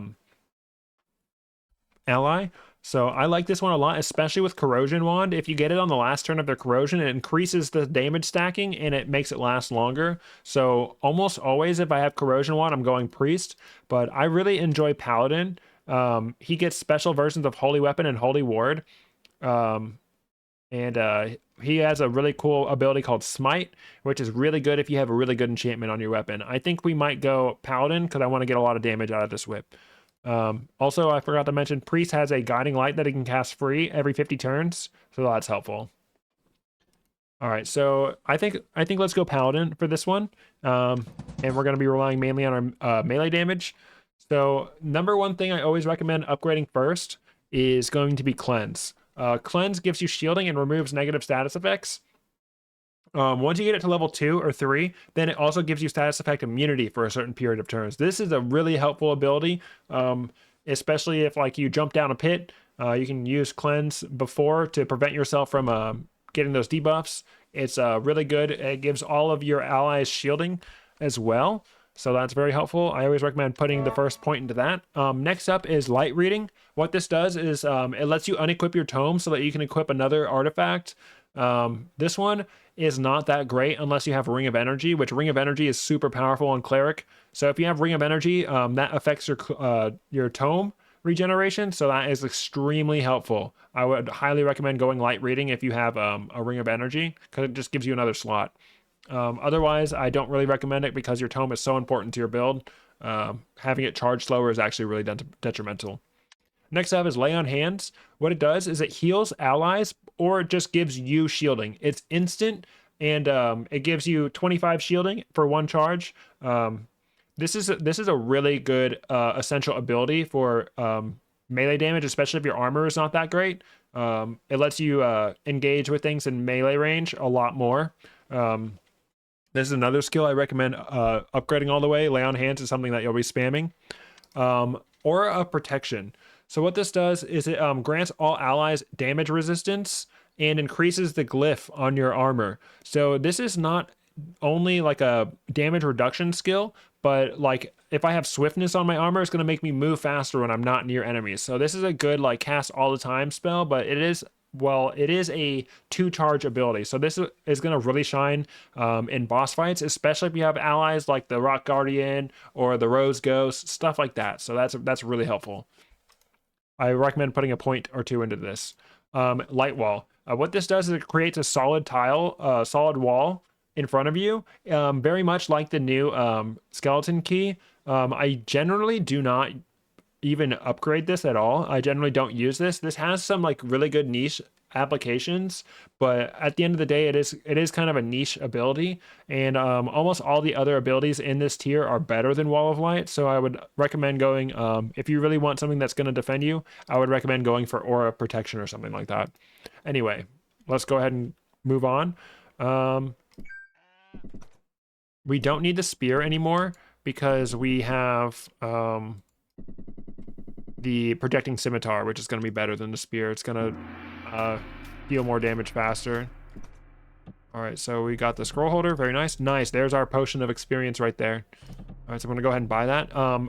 If the potion is unidentified, because it's a rare potion, it would usually cost more, but because it's unidentified, it's costing less. All right, let's go ahead and sell some of the things we're not going to use. I might use that armor again. We don't have enough of the Ankh, so let's run back upstairs and grab some of our stuff.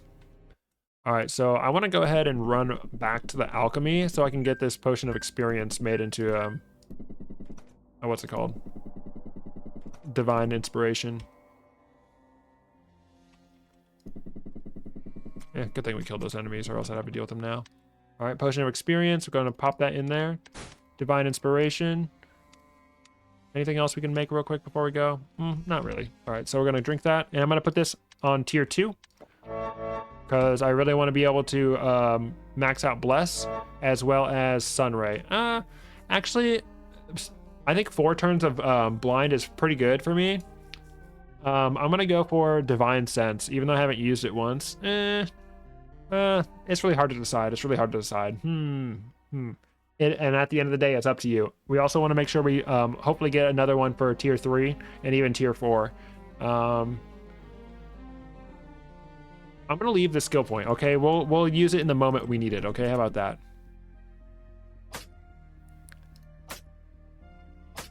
Duelist can be the strongest hero in the game. They're all pretty balanced though. I don't think there's a clear winner of which one's the strongest.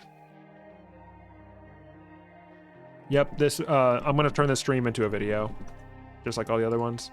All right, so I am not super invested in throwing weapons. So what I'm gonna do is I'm gonna go ahead and try and transmute this ring of sharpshooting into something.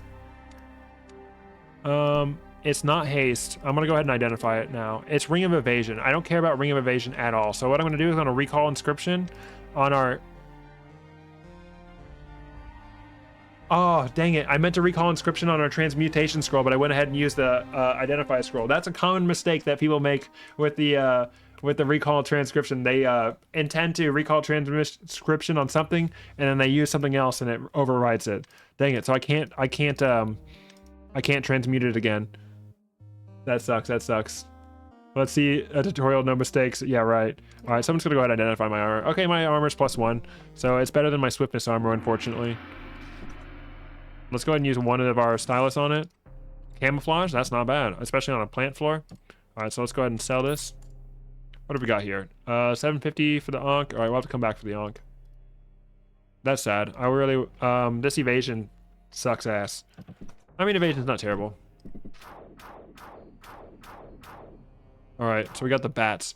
Bats can be very dangerous enemies in the early on into the mine, so you want to try to take them out with as much stealth as possible, like that. If there's a grass separating you and the enemy, they can't see you, so that's going to help you get more damage off on them before they get up to you. And bats, they're like the crabs of the mines. Not only that, but they also are vampiric, so they'll heal from attacking you. Oops. Luckily, I have camouflage, so things can't see me if I step on grass. All right, so I'm going to go ahead and use my smite against him. What smite does is it guarantees a hit and increases the enchantment power. So I don't have any enchantment on my weapon, so it's not going to do anything special, but I'm going to go ahead and smite him, get that guaranteed hit. Nice. All right. Look at that. Stone of Intuition right there. All right, we have the shaman. Shamans are really dangerous. They have ranged attacks, so we want to make sure that we're engaging him close up. Oh, I'm keeping the projecting scimitar for my range damage when I literally have whip equipped. I'm a silly guy. All right, so we can just whip these fish to death. Hey, get your ass back here. I missed my ring of sharpshooting. I'm such a fool.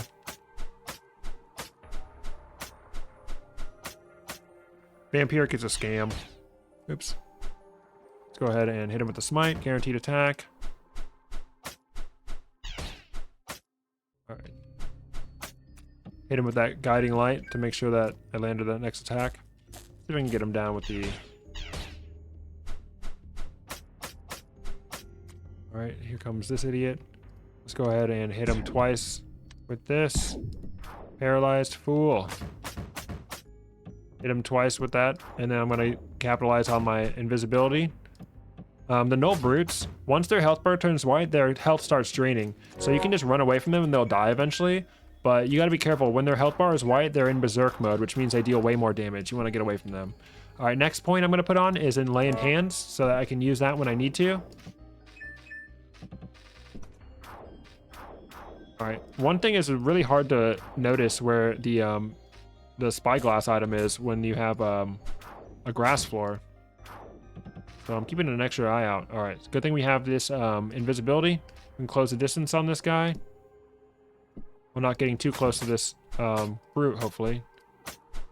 All right, yes, we killed him. Okay, so I'm gonna go ahead and lose his attention. One turn. All right, we'll put some space between us. Weaken to invulnerable. I feel good about that. All right, now he's enraged. We'll just run away from him. Very good. Oh, hell. All right, he's got a round shield. The Guardian Trap. Not only does it alert every enemy to your location, but it also summons guardians, which always carry unupgraded weapons. All right, let's go ahead and smite his ass. Good. He has a round shield. He's going to be a bit annoying to kill. He's crippled.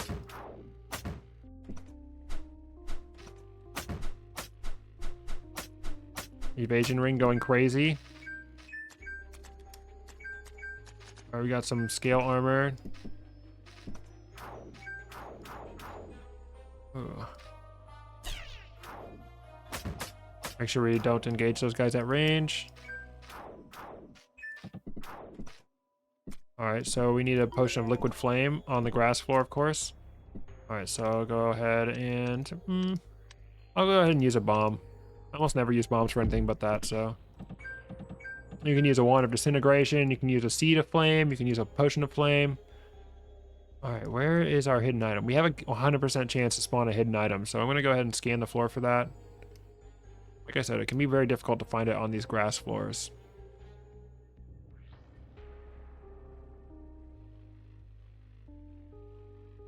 Did I find it already? Oh well. I'm sure it's there somewhere. Got a bat. Zap him down with our range damage as much as possible. Nice, easy clap.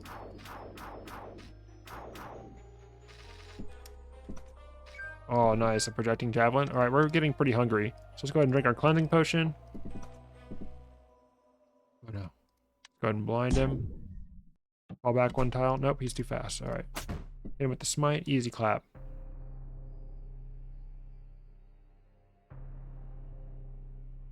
How many upgrades on tier 4 and above weapons are enough upgrades? It really depends on your build and what you're doing, but I would say probably +1, +2, +3 are fine.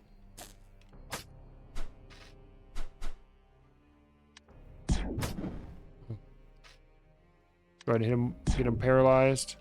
He's got 2 more turns of paralyzed left. All right, get as far away as possible. All right, he's dying. All right, he dropped us enough gold. Now we can buy the Ankh. Our slots are pretty full. All right, this cursed armor, I don't care about it. I don't want to invest in that at all. The bad.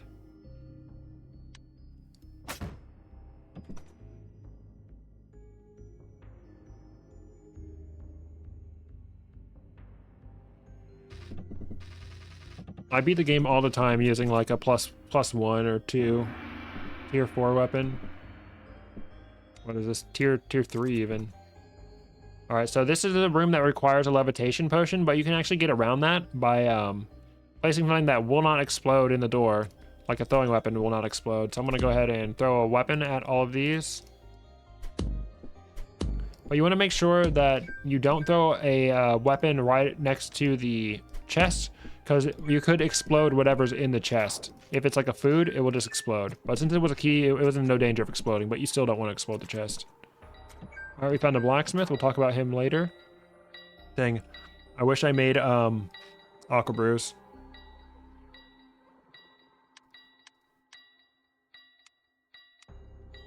All right.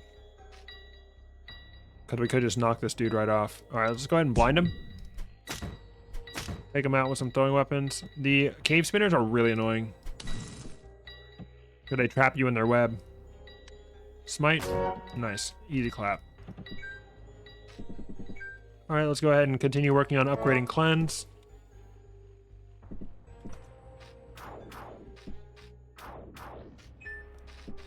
All right. Probably a hidden door down here. Yep. All right. There's a potion of levitation. All right, so this is a mimic. You can tell because it's got a subtle animation, but the #1 way to tell if there's a mimic is if you examine the chest and you see the green health bar, definitely a mimic. This chest is sitting on a pedestal. Pedestal chests are different from normal chests because pedestal chests can contain progression important items like potions of strength, scrolls of upgrade, or keys to doors. If the chest is not placed on a pedestal like this, it means it does not contain something like a strength potion. Idiot. Go ahead and smite them. Mimics are always dangerous because mimics damage scales with the floor you're on. So you need to be careful. Look at that. 15 damage is crazy. He dropped a tomahawk and a scroll of upgrade.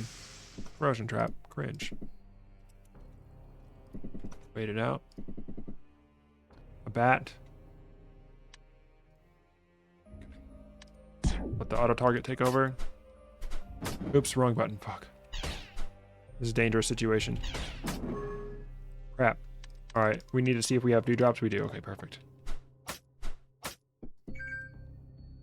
Alright. This guy, let's hit him with the bolus. Frick. Alright, we can get a surprise attack on him with the bolus. Alright, he's crippled. That's good. Let's see if we can bring him to one of these fire traps. Good, catch him on fire. There we go, he's cooked. Literally. Alright.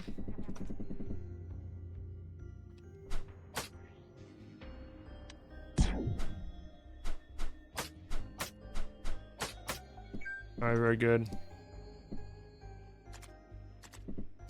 Why don't I drink the healing potion? I'm trying to use as few healing potions as possible. Try to use as few healing items as possible. Potion of strength, very good. Alright, let's go ahead and smite his ass. Guaranteed hit. More throwing weapons. Okay. This is bad because we can't blind this null shaman. I would have liked to have done that, but I can't. So I need to fall back.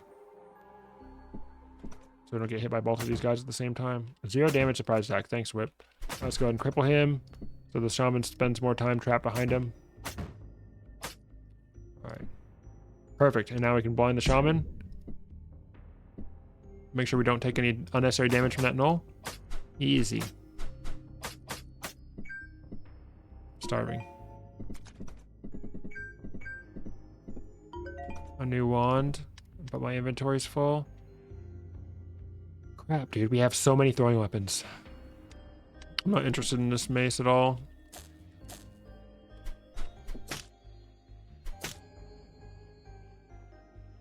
Alright, perfect. Wand of warding. Not cursed. Alright, this is a Tombstone Room. What this does is it always drops a armor. So whenever you hit the tombstone, it spawns wraiths in the 4 cardinal directions around you. So you can use the wall to block it and the statue. So I'm only going to get 2 wraiths instead of 4. So I'm going to summon them. Plate armor of metabolism, interesting. And I'm lazy. I'm just going to use my wand of lightning to kill them. I could have corrupted them. Alright, so let's drop this. We know it's cursed, but let's go ahead and identify it. Alright, it's not even upgraded. That's so cringe. Alright. So who cares about it? I don't care about that Assassin's Blade. It's not going to be something that I'm going to be using.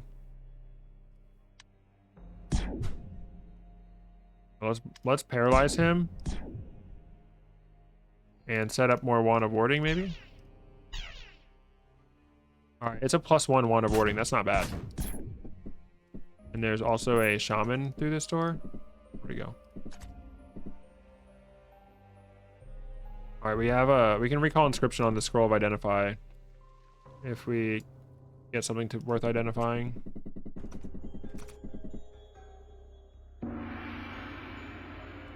Alright, this is a darkness floor. Darkness floors are a bit harder to see on, as well as they spawn extra enemies. So you need to be careful. Healing grass. Now let's cripple him. Oh, damn it, he stepped on my healing grass. You turd. Yeah, get frozen, idiot. Smite him. I was gonna sit on that grass, bro.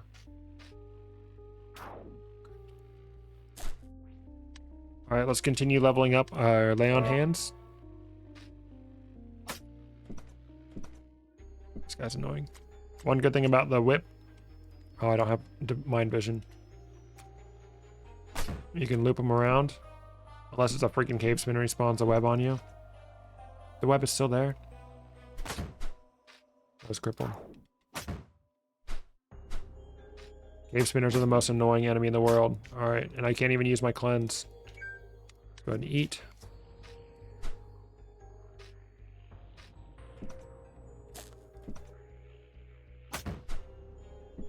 We're very close to death. Get mind vision. Whip him around. Alright, perfect.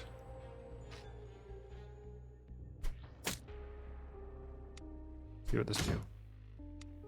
First, okay. What was that? Potion Frost. Mind vision coming in clutch. Alright, one thing you can do is you can break their web by throwing an object in the web. What I like to do is just use a throwing weapon and let it auto-target the enemy so it guarantees hits the line of sight. Alright, we got jumpies. Interesting. Alright, so I'm running out of... Alright, we cost 3 charges to use our identify scroll again. Surely we can find something worth identifying, right? This has projecting on it, so I can hit him through the wall.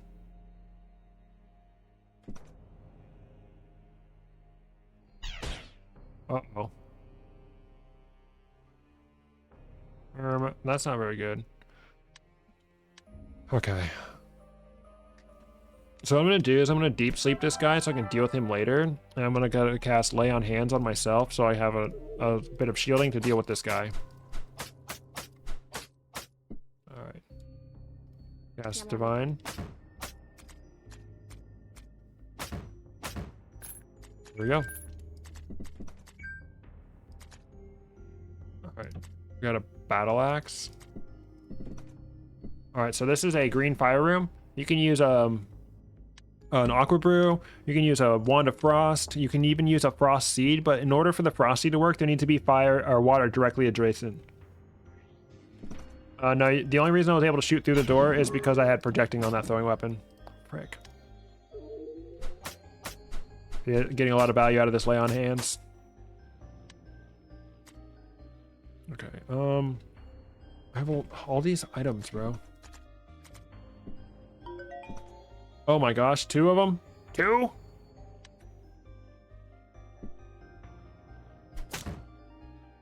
Couldn't even shoot through the enemy to hit the one behind him. Let's cast Lay on Hands. Do a little bit of zappy zap. I really want to get this one killed behind him. Fuck, so that didn't happen, but it is what it is. Freaking spider, dude. Alright, so let's go ahead and aim at the tomahawk.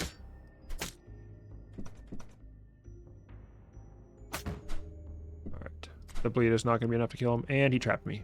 Freaking annoying, dude. Alright, he dropped a Schmeat. Very good.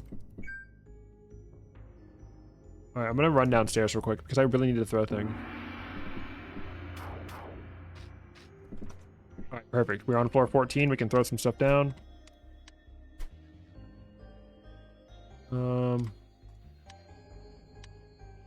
Blandfruit can give us Potion of Experience. I guess I'll hang on to that.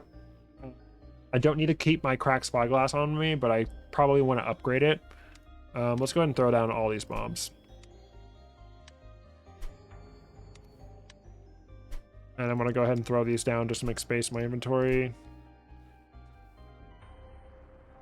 Alright, we'll be back.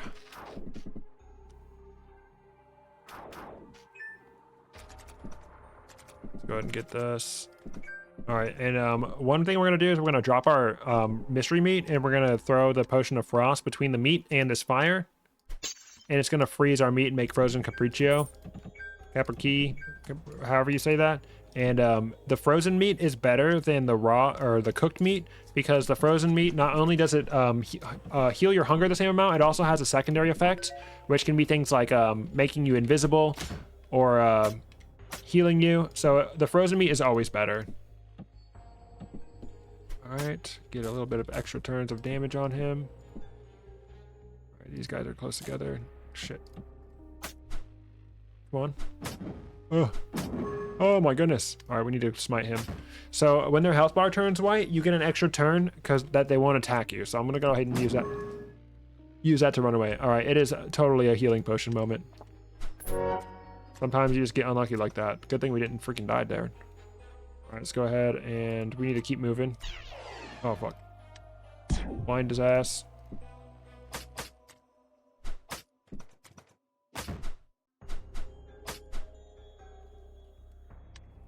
let's go ahead and use our Shield of Light against this guy, and then we can use our Projecting Javelin to shoot through him.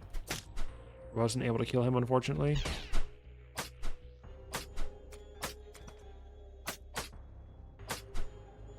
This is not good. I put myself in a bad situation.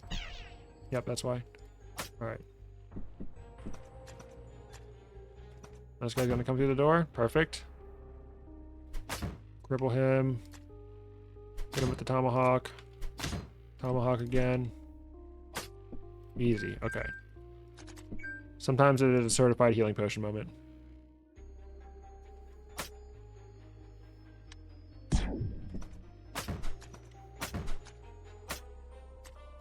Alright, we're gonna go back to the blacksmith. I like to clear out the biome completely before I go back to the blacksmith, just in case I find anything that I want to use at the blacksmith. Dude, my melee is not it. Here, we killed him. Annoying. Alright, hidden garden room. Nice. The hidden room, and it's a garden. Great place to sleep. Lots of dewdrops.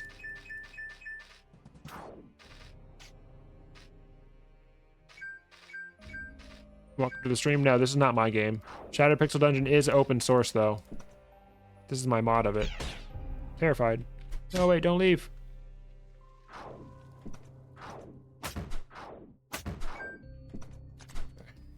You idiot. If this was my game, I would not put these enemies in.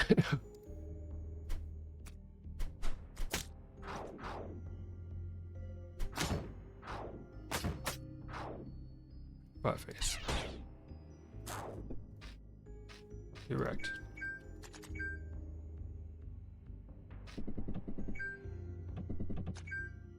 Clean up some of our throwing weapons from earlier. Freaking bat, dude. Double bat. Okay, we gotta think this one through. Because we're low health, I'm gonna go ahead and get this one closer to me. Hopefully this smite takes him out, and hopefully this smite takes him out. Nice, dude. Smite's so good. Hungry again. Spending a lot of time on floors. Alright. We can use this trap to our advantage, throw something on it, and hit him with the poison. I'm gonna go ahead and bless myself and just walk away. There we go. Got this idiot here. Alright, so what we can do is we can prop this door open, and then we can cast our mind vision spell, and we can just start whacking. Oh, please die.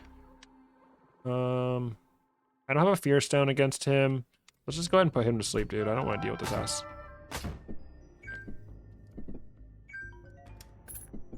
Great shield. Put this down for now. Oh, I'm gonna have to deal with him. He's in my way. Alright. Have I 100% the game? Yes.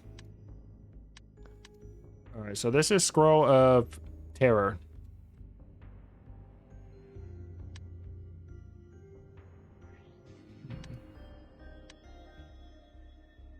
I don't have a lot of room to deal with this guy. Just sleep for a second, because nothing else can sneak up on us. What is this? Deep sleep?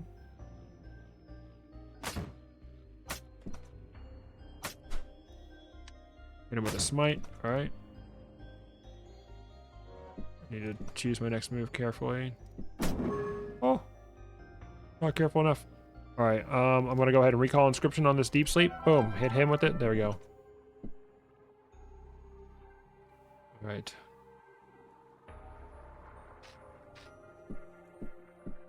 Can you tell me what's the effect you get from the Starflower?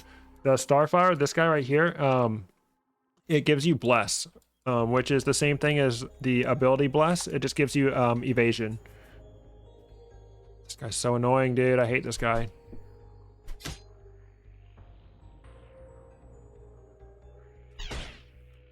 Fuck, we're cooked. All right, we need to drink a healing potion.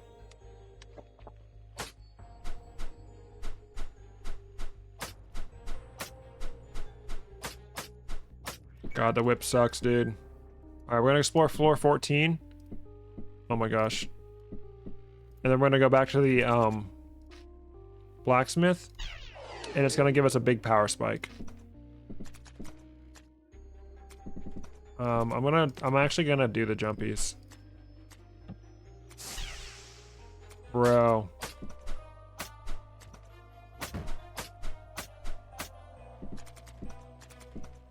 All right, so what we can do is I'm going to go ahead and max out cleanse, and I'm going to hit cleanse before I jump, and it's going to prevent me from taking too much damage and prevent me from getting the bleed debuff. All right, nothing cursed. Oh, my inventory's full. Oh, Alchemist Toolkit, that's interesting. Okay, I'm probably going to equip that over, and we know it's not cursed because a Wraith didn't come out of the pile. I'm going to equip that over the Ring of Might for now. And I'm going to go ahead and sleep. I'm going to go pee real quick. All right, I've slept until my Alchemist Toolkit is ready. So I'm going to go ahead and craft a meat pie.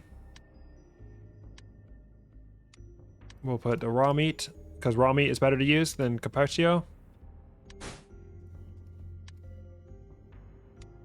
We can go ahead and mix our Blandfruit with this here potion, or seed of starflower. Need some energy. Let's go ahead and energize one of these liquid flames. All right. I know I don't care about this scroll, which was a scroll of retribution.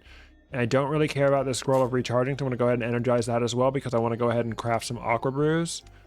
So to craft an Aqua Brew, you can use a potion of levitation, turn it into the potion of storm clouds, and then turn that potion of storm clouds into 8 Aqua Brews. I have over 1,000 hours in the game. Aqua Brews are very diverse and useful items. So I'm gonna go ahead and eat this potion of, the star fruit to get fed.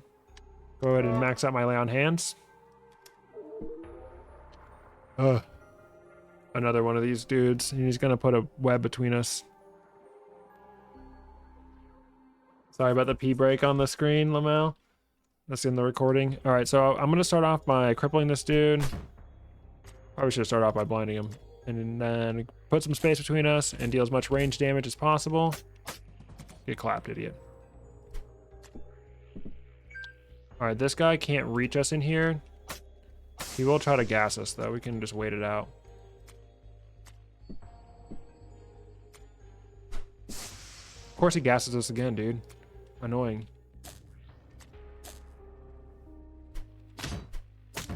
Hit him with our range attacks. Clapped. All right. How do you use your upgrade scrolls wisely? Like, you only get so many of those. Yes. So the best thing you can do with your upgrade scrolls in the sewer is use them if you need to. Cleric has built-in abilities that prevent him from having to use the scrolls super early, but with most other characters, I highly recommend using at least 1 or 2 on usually your weapon just to make it through the sewers. Of course he's gonna fucking spew. I haven't used any of my upgrade scrolls yet, but there's no reason for that. All right, let's go ahead and start whacking. We are go ahead and get our holy weapon on. So our smite does triple damage. Oops, wrong button.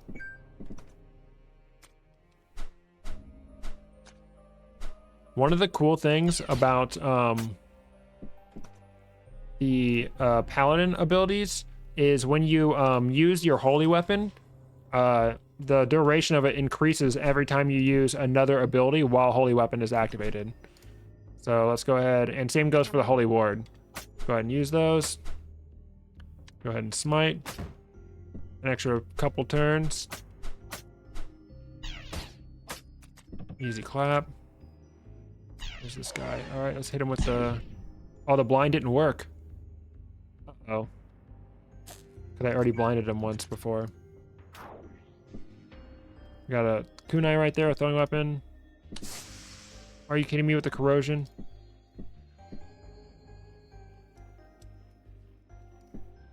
Let's sneak up on this guy. All right, we have enough to get our divine sense. Nice, is one of these rooms so I can fall back, hit him, fall back, hit him. Easy.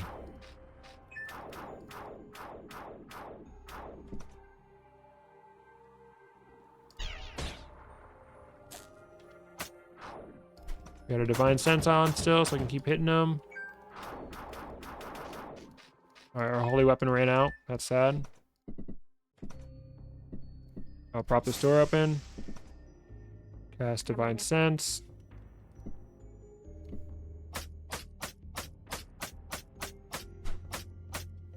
Get wrecked, you dumb idiot. More stuff we can't carry. I need to find a pit to throw stuff down. Let's go throw down the stuff we're not using right now.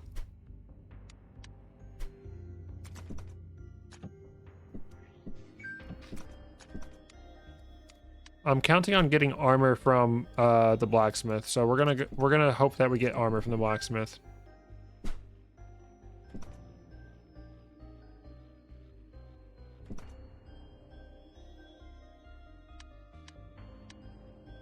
All right, so this guy's really annoying. I don't really want to deal with him. We got a surprise attack on him, so let's hit him with the bolus and cripple him. Put some space between us, and then we can cast the holy weapon, deal some more damage against him. Of course, he's not dead yet. All right, we got this guy coming. Door is conveniently propped open for us. Okay, starving. Let's go ahead and eat the meat pie. All right, he's alerted, so we're gonna go ahead and blind him. Start whacking. Nice. Thigh. Not interested. Go and throw that down. Throw this down. Bat. Oh, we can't smite him. Alright. Are we gonna finally get alchemy? Let's go. But now we really don't need to do alchemy at the room because we have the alchemist toolkit.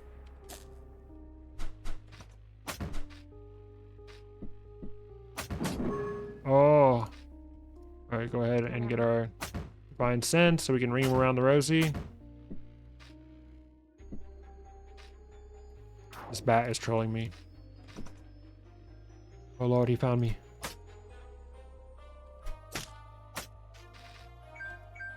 Okay. Alright, I'm pretty sure we found one of our hidden items at least. Alright, potion of strength, very good. We don't need to do alchemy right now. We'll do alchemy on floor 15, right before the boss. Fall through the door, get that surprise attack.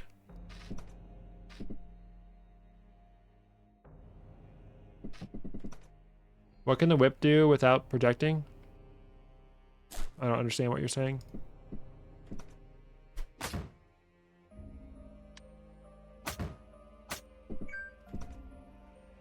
Throw something in this door. Oh, okay. There's probably a door right here. Yep. Alright, so we've explored everything that we need to. And I didn't find anything, unfortunately, that I want to take back to the blacksmith, so I'm going to have him forge us some new stuff.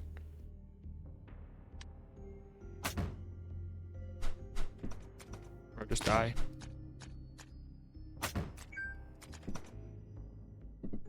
Gonna ignore him for now. Oh. Nice dodging. Alright.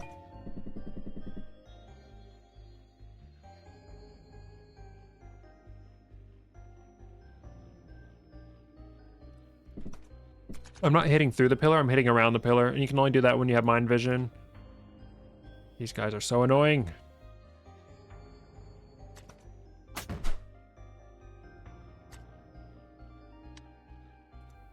Actually, let's go for the holy weapon.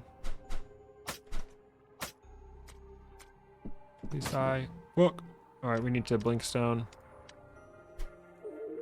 It is what it is.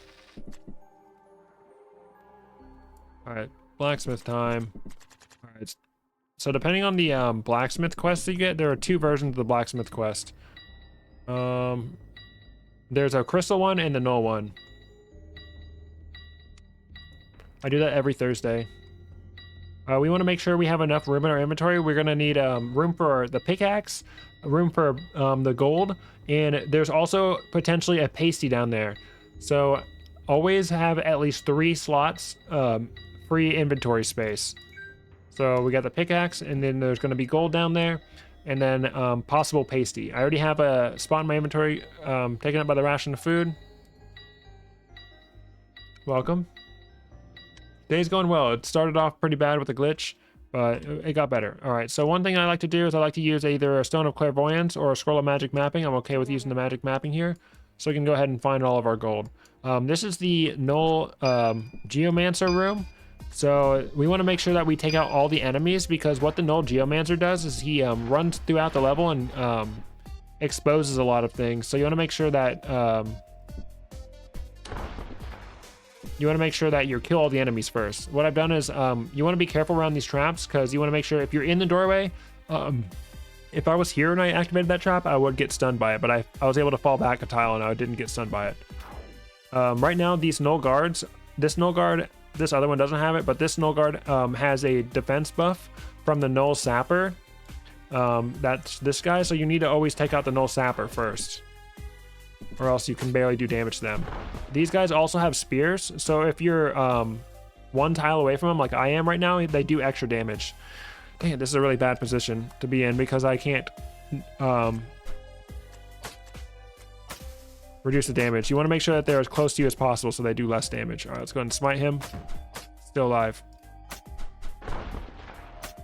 All right, he's a fool. He hit his own teammate. All right, let's go ahead and Mind Vision so I can start smacking him through the pillar. All right. Mind Vision is also a good way to map this area pretty well. I need to heal and let my charges, so I'm going to take a little nap.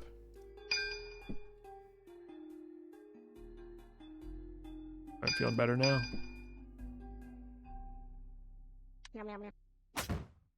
Make sure we close that distance. Don't want to get hit by the tip of the spear. All right, here's the boss. We don't want to start him right away because, like I said, he breaks the walls, and that can unleash camps of enemies on you while you're fighting the boss, and be very dangerous. Not an ideal situation.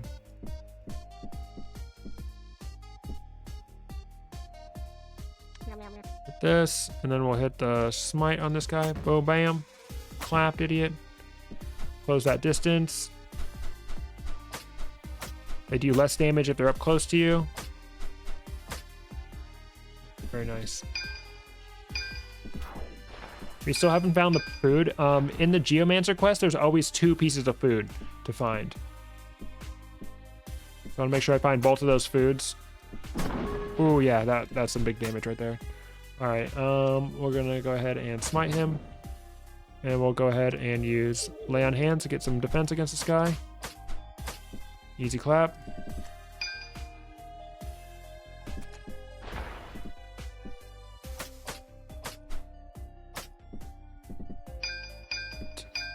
We have 35 gold. There is no benefit to getting extra gold. So once you get 40 gold, that's all you need. All right.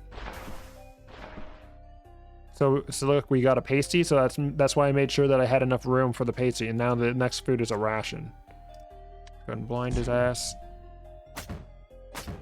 All right. Now let's go ahead and make a meat pie, since we have alchemy wherever. All right, we're ready to take on the Geomancer.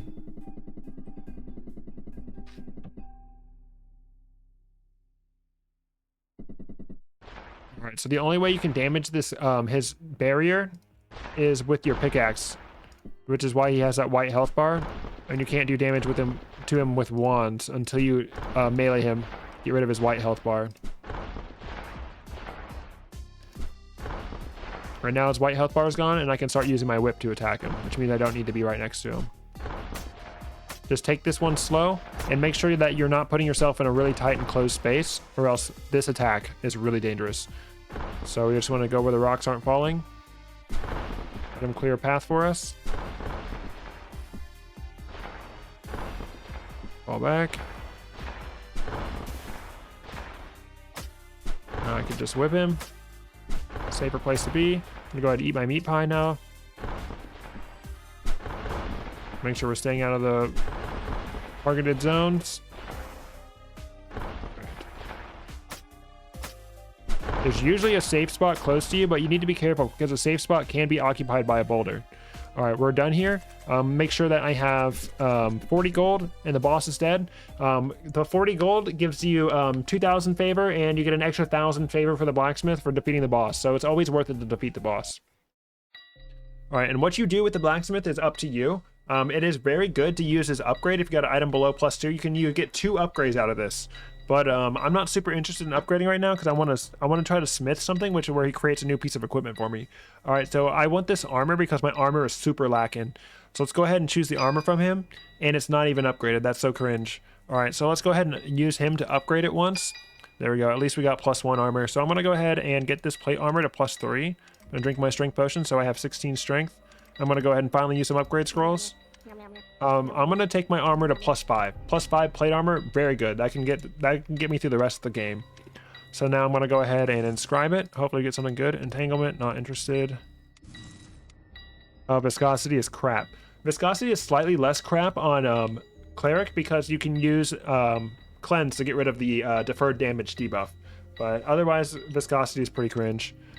All right, and I think we might commit to this whip.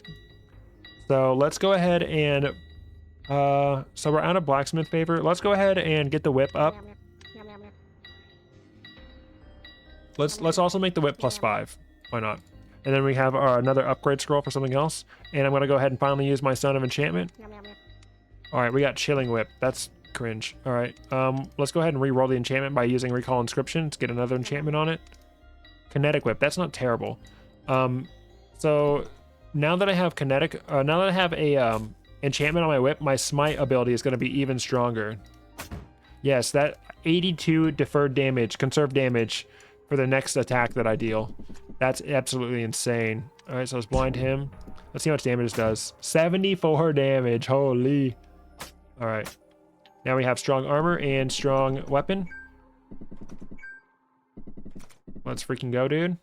And I guarantee you I'm going to find naturally upgraded plate armor now. Oh, what the hell? Where did that even come from? This is a really dangerous situation to be in because I don't know where he came from. So let's try to shoot. Oh, I missed. And I don't have anything else. All right, so I'm going to go ahead and throw a Blinkstone. All right. That's why Darkness Float is so dangerous. Bruh. All right, time to use the Aqua Brew. How can I get both of these guys in one brew? Can I? So the Aqua Brew is a potion. It knocks back enemies 2 tiles. So I'm trying to figure out where I can throw it, where 2 tiles will kill both of these guys. If I throw this here, it'll move him down to right there. If I throw it here, it'll move him up and move him away. I don't think I can kill both of these guys with one Aqua Brew yet.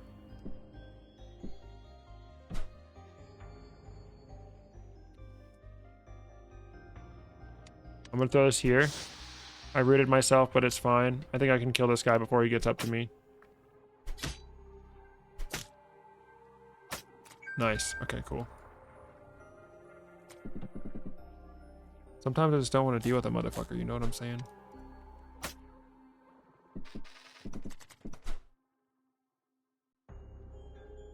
Whatever. I'm just gonna run away from this guy.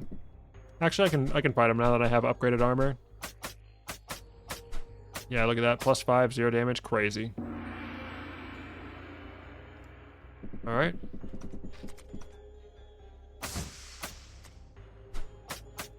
Take the damage, I don't care.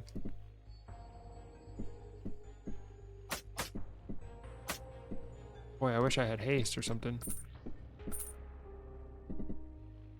All right, so for Alchemy for DM 300, the boss we're about to fight right now, I generally like to use haste potions and upgrade those into potions of stamina, but unfortunately I have no potions of stamina.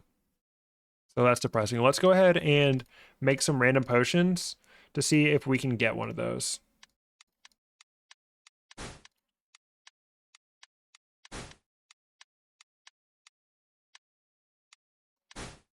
Nope. Okay, it is what it is. All right, so before this boss, I'm going to go ahead and sit on the sungrass to heal up the rest of the way. Very good. And one thing I like to do before I engage this boss is I'm going to explore the whole arena. All right, let's go ahead and equip this over the Alchemist toolkit. It will at least give us a bit more health and damage. The Ring of Might. I like to explore the arena, make sure I know where all my spots are. And then we'll go ahead and sleep a little bit more to get our book fully charged. All right, we're good to go. All right, DM 300, you see it right there. If he steps on one of these exposed wires, he's gonna get a little bit of shielding. So we wanna make sure that we're luring him in a way that he's not gonna step in those. His other attack, the rockfall trap, it's very similar. You wanna make sure you're not super close to walls or in close spaces when he does this. See, like I was forced to move in so he could attack me. But range damage is really good against this guy. If you have haste potions, it's super helpful to be able to like put distance between you and him using the range from like a haste potion. But unfortunately, I do not. So let's go ahead and use our holy weapon. I'm gonna try to use smite against the pylon so I can just get a lot of conserved damage. All right, so we phased him. He's invincible now. You can see that the particle effects are drifting towards a certain direction. That direction is going to be where the pylon is going to be. If you go ahead and examine the exposed wires, it says the sparks seem to be gravitating in a certain direction. Perhaps that's where the power source is. So we're going to cut through this because he's going to have to smash through this wall. And make sure we don't step in the water either. All right, so now we can attack this from range. Very nice. All right, I'm going to go ahead and use the smite against it. Dang it, no deferred damage. That's annoying. Or conserved damage. All right, this is a good strategy to attack him while he can't reach you in here, but at the same time, he can rockfall you. Yep, just like that while you're in there, so you gotta be careful of that. Cripple is a good option against him as well. Should be using my bolus. All right, let's go ahead and cut through this area right here. Let's see if we can get some conserved damage.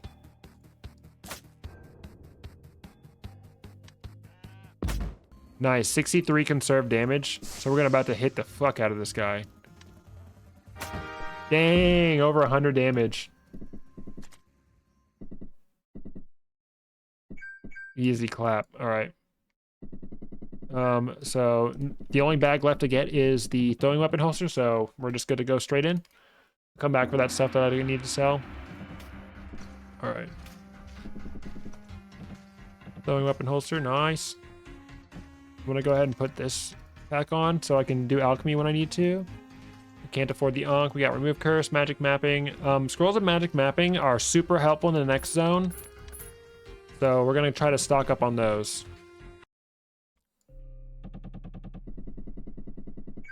Unspent talent points. All right, I'm gonna go ahead and put it on Divine Sense because that's gonna help us in the demon halls a lot. Ring of Arcana. I forgot about the Ring of Arcana. Do I want that more than the Ring of Evasion, maybe? Not with viscosity, dude.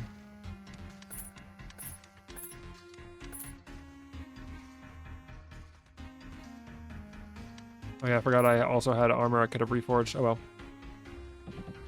Alright, no potions of experience. Retribution, remove curse, magic mapping, identify. Okay. Nothing we need from there, really. Alright, we have an XL floor. I would love to magic map this. Alright, our water skin is full. Let's go ahead and bless. But unfortunately, I need to save my magic mappings for the next zone. Alright, let's go ahead and smite this hoe. Alright, the Metro is usually where your build really gets put to the test. If you're having trouble with Metro enemies, it's probably because you haven't been upgrading your stuff well enough.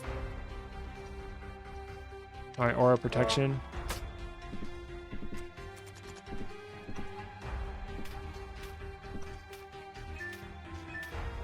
Alright, we gotta keep an eye out. Yep, there it is. Scroll of Identify, our secret item. I was just about to say, our Spyglass item. Alright, and it's pretty easy to tell where hidden rooms might be in the metros because you can see these carpets clearly lead somewhere. So I'm going to go ahead and search right there, and there's another one right here. It's not a hidden room, but it is a hidden door. These guys are really annoying, the fire guys. Those guys can light you on fire, so always try to engage them while you're in water. That range attack doesn't do any damage, but it will light you on fire, so... Alright, the next time I use an upgrade scroll will be after the quest in this area.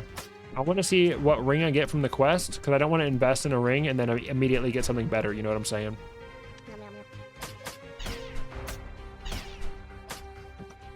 Oh, I'm so strong. Oh, crap. These ghouls, if they're near other ghouls, will automatically revive. This is bad. Oh my god, so many ghouls. Okay, we got a trap room. This is a trap money room. I'll show you a good use for the Aqua brews on this room. Bro. Try to kill all these guys while they're respawning. There we go, perfect. All right, so what you want to do is you want to grab all the money you can before you activate the traps. And see, I can't really tell if this one is trapped. If you go ahead and examine it, it will tell you if there's a money trap. Like, see here, it says multiple objects, examine the gold or examine the rock ball trap. This one doesn't have a rock ball trap. What you can do is you can place something in the doorway and then try to throw something onto the traps, which we don't have a super good angle for these ones over here. Or you can just simply use the Aqua Brew to replace these tiles with water. Boom, bam. Dude, and we get all that money. Nice. Dude, we have kind of gotten really bad loot on this run. All right, that is a weakening trap. That one, we can just throw anything onto it. No consequences. More money room. All right, so now we can go back to the shop and buy that magic mapping scroll. Starving. These guys. Go ahead and throw that up there. Oh shit, I was in the door. I got burning. Another good use for the Aqua Brew. Throw it, create some water to put yourself out. Any hidden doors in here? No. We already found one hidden room, so it's unlikely to be another hidden room on this floor. What the hell, you guys? They're dead. Alright, I'm gonna eat. Oh, warlocks, really dangerous enemies. So we make sure we blind them at a distance. Get up close to engage. Just like the shamans. Alright, go ahead and eat. A mimic, you say? We'll come back for him in just a second. Easy clap. All right. And Aqua Brews can also solve these haste potion puzzle rooms. I'm going to step one tile to get a better angle, and I'm going to throw it right here. 2 tiles should be good. Yep. If you think of these tiles like pressure plates, if you replace them with water, it gets rid of the pressure plates for this guy to detect you. Easy. Oh, dang it. All right, doesn't matter if my armor's cursed. All right, now we have an artifact or a wand. I'm not super attached to my artifact. The Alchemist Toolkit is one of those ones you can take off and put on when you need it.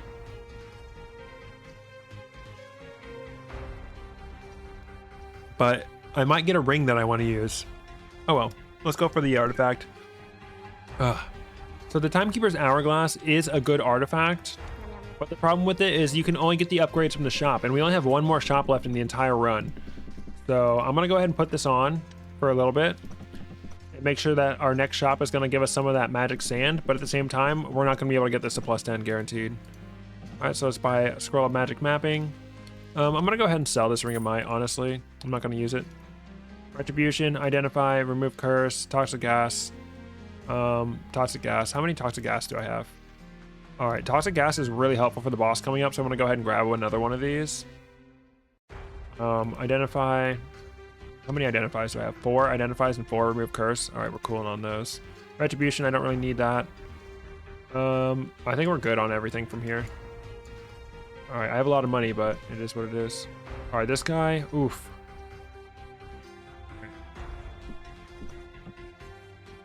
Let's see. Shit, okay, he got us. All right, so I'm gonna go ahead and freeze time around me and get myself to this water. And then deactivate it.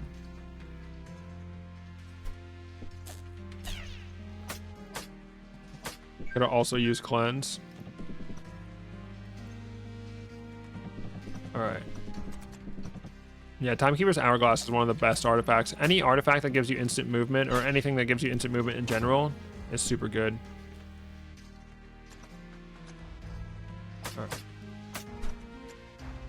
Oh my gosh, more freaking ghouls, dude.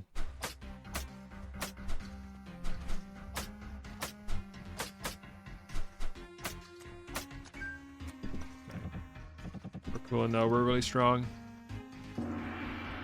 All right, another XL floor, jeez. Hello, ghoul, or warlock. Warlocks are pretty good though because they usually drop potions. All right, remove curse, 2 terror, or 2 remove curse and a scroll of terror, not bad. Come on, pick up the dewdrop, bro. All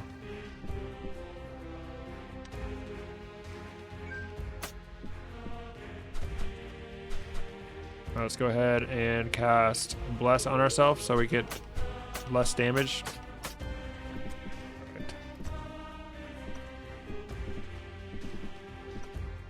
All right, this is a purity potion room. I'm definitely not going to use the potion of purity to get this money. I already have lots of money, and that's really far away. Oh, we forgot about the mimic on the last floor. I remember now.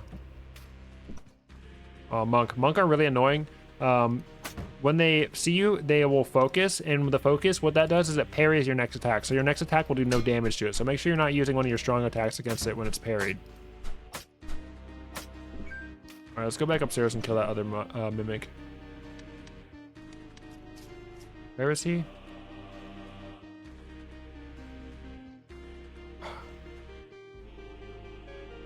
I don't remember. I think it was in here. Yeah, okay. Go ahead and smite him. Nice. Runic Blade. Damn. I'd like to have used that. That's really good. Runic Blade works really well with enchantments. And Smite also works really well with enchantments, so Runic Blade would have been really good. Alright, where is that other mimic now? Okay, he's there.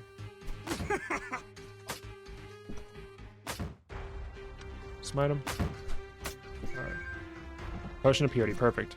And that's not even the purity that's required to solve this puzzle room. That is just an extra purity. So I'm going to go ahead and equip my Alchemist Toolkit. Get that cooking. Get that charging. So I can cook. I'm gonna throw this on there. Save a slot in my inventory. All right, we got an elder monk, a senior monk. Those guys are slightly different because they focus a lot faster, and they have a chance to drop a pasty. All right, we're gonna use our good old ring around the rosy mind vision trick on this guy.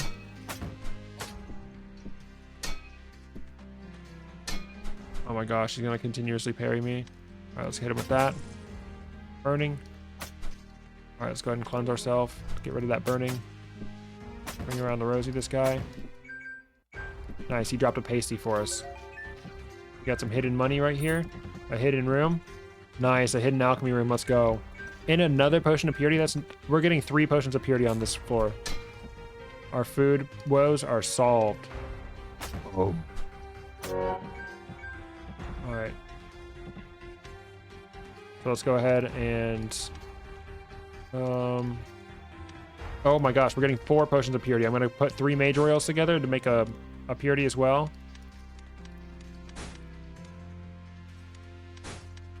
All right. Next time we're hungry, you can eat the meat pie. All right, last skill point. I'm going to go ahead and put that into aura protection. It is what it is. I don't think we're getting enough. Dude, we can make another meat pie. Holy. These ice guys are very similar to the fire guys. Just make sure you don't fight them in water, because if you're in water, when they hit you, they can freeze you completely, which can lead you to getting attacked by multiple enemies at once. All right, starving. Let's go eat the meat pie.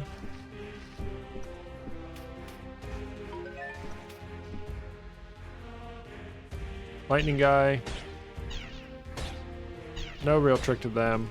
Just don't let them blind you.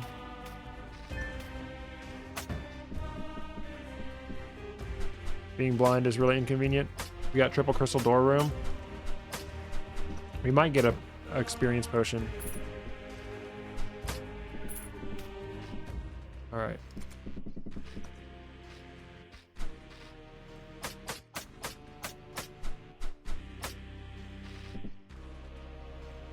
Crossbow.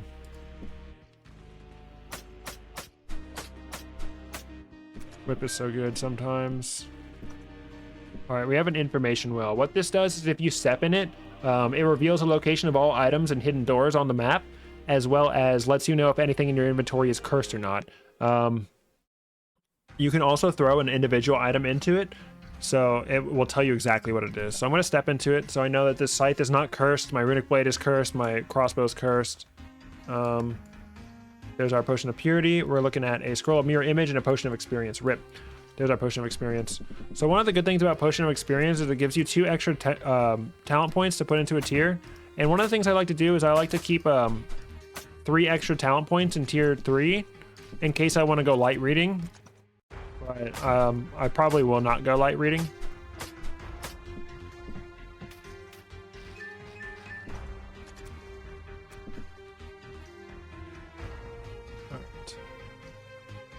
Go get our cleansing potion.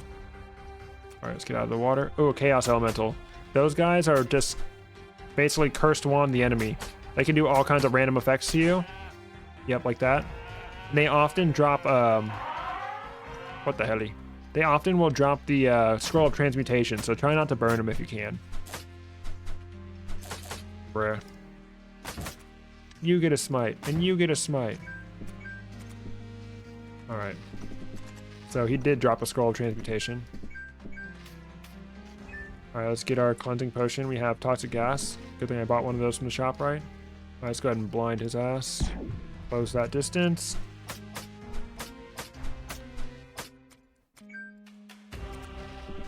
And what else we got? Identify, teleportation, mirror image. I don't think I need the identify, but the teleportation is good because I can make that into blink stones. Alright, we're done here. For 16 and 17 XL floors. Good thing we got so much food from those last 2 floors. All right, pretty obvious hidden room right here. Yep, it's an actual hidden room. Small maze. Inside here should be another room. Oh my gosh, dude. Dude, we can make 2 meat pies? This is crazy. All right, so let's go ahead and energize. Let's do a healing potion, that's fine. And we can make 2 meat pies. I'm gonna use this char grilled meat. Holy, dude. All right, let's go ahead and energize another thing. We don't need all these liquid flames. Let's go ahead and make this for tier 3. And normally I would save an extra skill point to go light rating 3 if I wanted to, but I don't really want to unless I get a ring of energy from the imp. All right, we got a gold mimic there. Gold mimics are good because they usually drop upgraded things.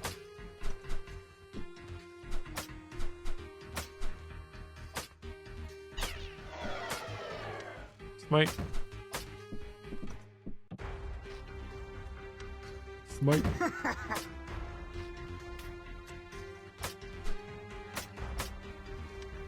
Keep smiting him. Oh, he dropped with a throwing spear? Cringe.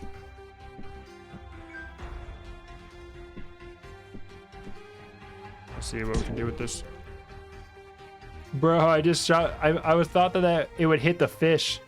1, 2, 1, 2. I don't know why it didn't hit the fish, bro. I just popped my blessed donk, bro. That's depressing. I'm sad now. Oh well.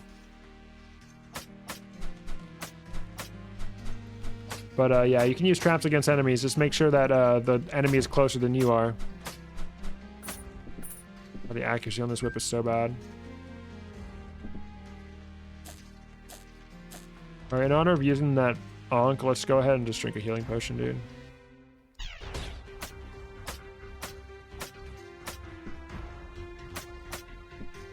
Golems are actually really dangerous. They do a lot of melee damage. Come here, fishy.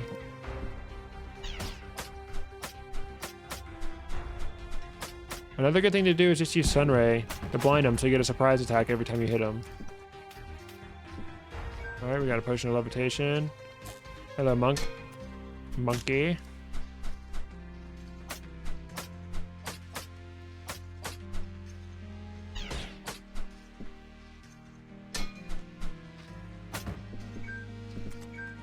I don't have any good wands.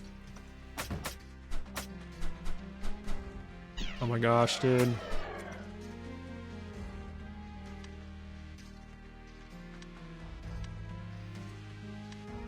What can we do against these guys? Not much.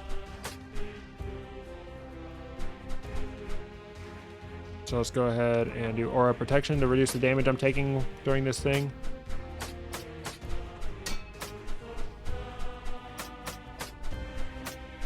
Oh, gotta love that whip accuracy.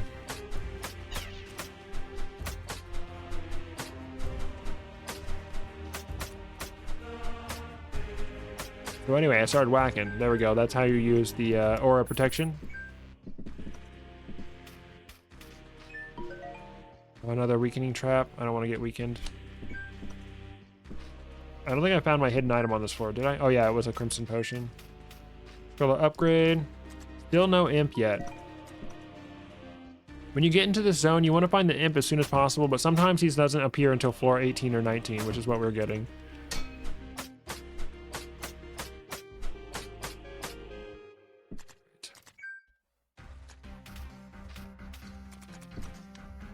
Alright, I can get rid of my viscosity.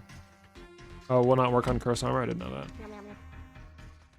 Alright, let's go ahead and get rid of the viscosity. Swiftness, very nice. Swiftness is good because, one, it doesn't require you to get hit to activate, and it saves you on hunger. Because the faster you move, the less turns it takes you to move, the less hungry you'll get. We can prop this door open. These enemies are large, so they can't fit through doors or small areas. So you can prop a door open and use a ranged attack to kill the golems. That's pretty helpful. There's more fish. Let's go ahead and blind him.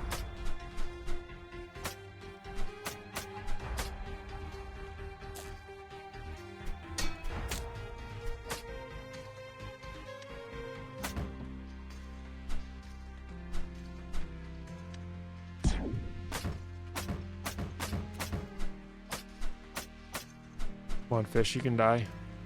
Blind him. Lure him over. Nice. No invisibility potion needed.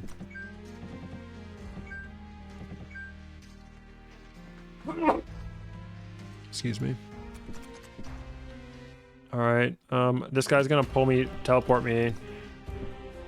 Can do this. Oh, I can't use my mind vision spell. Alright, so let's just do this.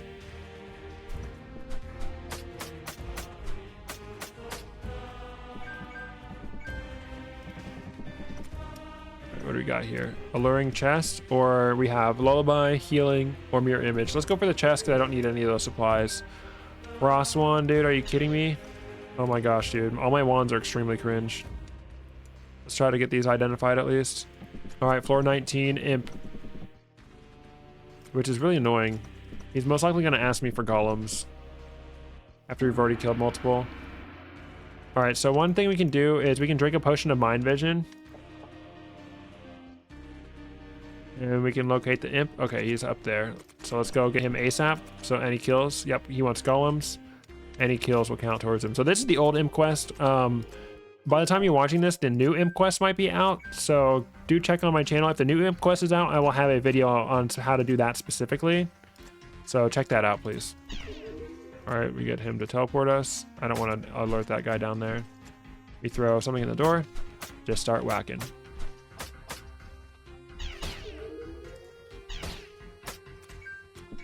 His teleport is on a cooldown or something.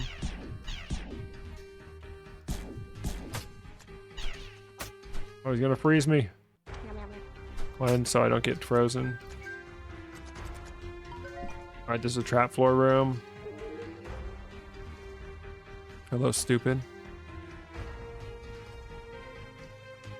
Drop this here. That way we can do this. There, catch him on fire. Bruh.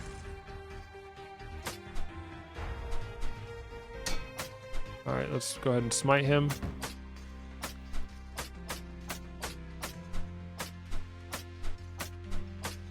Alright, now that I have the Imp's Quest activated, these guys started dropping the Dwarf tokens, which is what we need to turn into him. Since he wants golems, we only need to get 4 tokens, but if he wanted monks, he would ask for 5 tokens.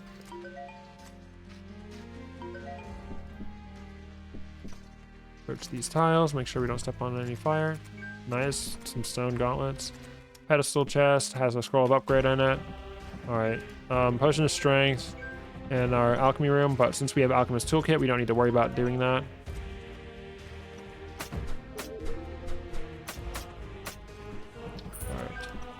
Another trap room, dude. That's so annoying.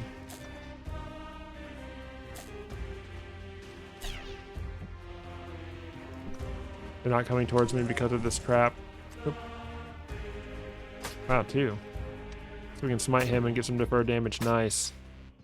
Nice, and he dropped a potion of experience. That's awesome. And burn him just for funsies. Smite, please. Nice. Okay. Alright, we need to kill one more golem. Fail. I said golem, not freaking monk, idiot. Oh, he's focused. I don't want to use my smite on him yet.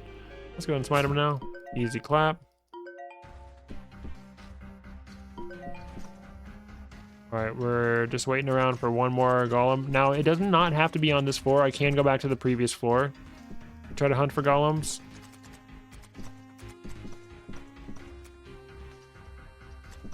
Stand in between these. There we go. Perfect. Oh, 2 golems. Uh-oh. Sure. Alright, so let's use our devious little tactic.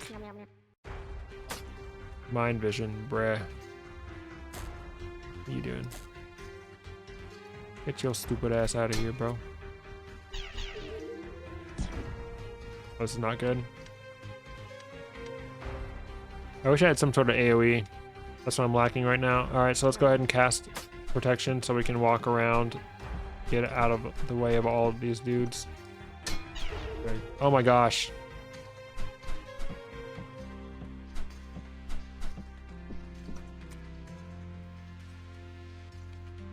I'm right here. Alright, +1. Alright, we need to heal. Gonna drink our healing potion. Okay.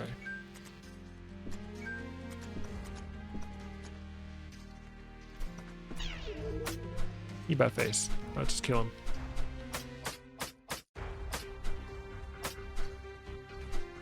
No, the amount of tokens doesn't affect the ring level. There's no point to getting extra tokens. This guy's super weak to fire, obviously. Oh, you butt face.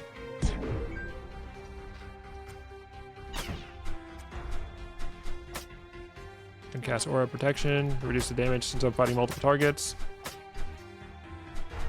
Come on, dude.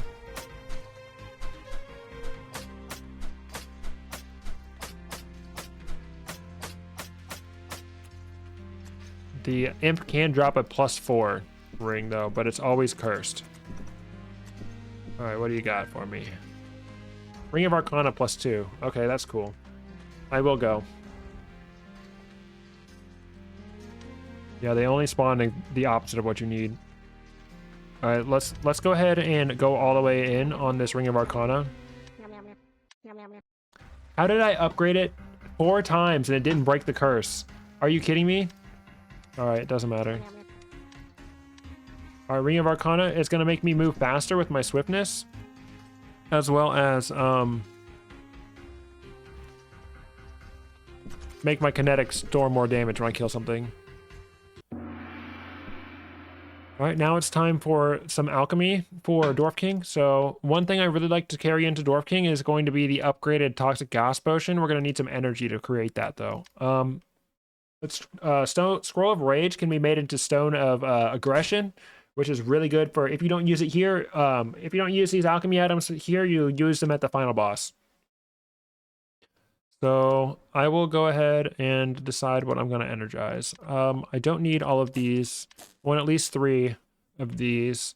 I don't need 5 levitation potions. So we're going to go ahead and make a potion of toxic gas. We're going to upgrade that into corrosive gas, and we're going to upgrade it one more time into elixir of toxic essence. What this does is it makes you immune to toxic gas, and it also lets toxic gas spew around you. Really good for AoE damage during this fight. I'm going to make a experience potion, and then I'm also going to make some stamina potions. Just being able to move faster in boss fights is super helpful, especially with the whip when I'm trying to create a lot of range. And let's go ahead and get rid of one of these frost potions. And we'll go ahead and get rid of one of these scrolls of identify. I'm not going to need that many. So I'm going to go ahead and upgrade another toxic gas potion just in case I need it. All right, and that's everything we need for a Dwarf King. I'm going to go in with my Ring of Evasion. It can't hurt. All right, we have a remove curse scroll on our recall inscription. We might as well recall and remove the curse on you. All right, so we're going to sleep until our books are full.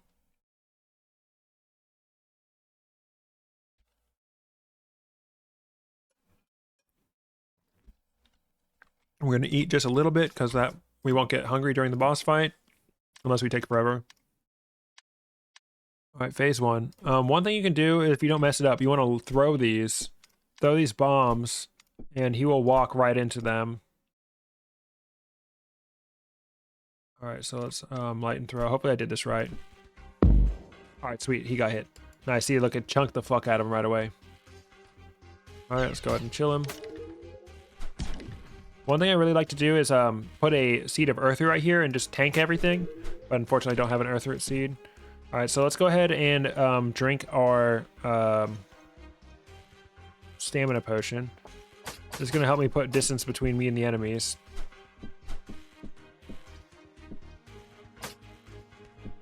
All right, let's see if we can smite this guy. All right, 48 deferred damage, conserve damage, and we can just skip past killing the guy and go straight for the Dwarf King. All right, let's go ahead and smite him. 72. Nice, dude. The Arcana's going crazy. These guys are quite annoying. Dude, the accuracy on the ring is so sad. Or on the weapon. Dude, Arcana's going absolutely nuts. Doomslayer? No. Batter Boss is not even on. Alright, if I ever got overwhelmed at any point during this fight, I can drink my toxic gas potion and just run around the enemies and deal damage to them automatically. Alright, let's do it. I'm not gonna let these guys chase me. Alright, now it's the final phase. And I'm going to go ahead and throw the Stone of Aggression at the boss. That way none of the enemies will attack him or attack me, they'll just attack him. He has 47 deferred damage. And I can even recall inscription on it, so I can continue to make the enemies attack him or anyone else. And now I just run around. You could even go invisible at this point. Alright, we want to make sure we have our gas potion active for 27 more turns. We want to make sure that we're not bringing that by the shopkeeper. He will run away if we hit him with that. Easy clap. Alright, so this shop would not be here if we did not finish the Imp Quest. So make sure you finish the Imp Quest if the shop is not here. Oh, Horn Plenty is really good. And then a bunch of bags of magic sand. Alright, we're going to go ahead and buy the Ankh, because we always do. Buy the Scroll of Magic Mapping. Is really, really good for the Demon Halls. It's really good. So we're going to go ahead and sell all this crap we're not going to use. And then we have healing, toxic gas, liquid flame. We go out the magic mapping. And I would say buy as many healing potions as you're comfortable needing. I like to buy all the torches from here. Torches are helpful because you're the further you could go down in the demon halls, the less field of view you have. So that's going to bring that field of view back. Bag of magic sand. I'm gonna go ahead and buy that to try to upgrade my thing. All right, we have one more bag of magic sand that we can't afford. All right. All right, so we have the Dwarf King's Crown. So there are 3 abilities you can use. Ascended Form is basically new spells. You want to add more spells to your book. Ascended Form is pretty good. Trinity is also really good. What it lets you do is it lets you copy the effects of any rings, wands, or weapons that you see throughout the run, or enchantments or glyphs.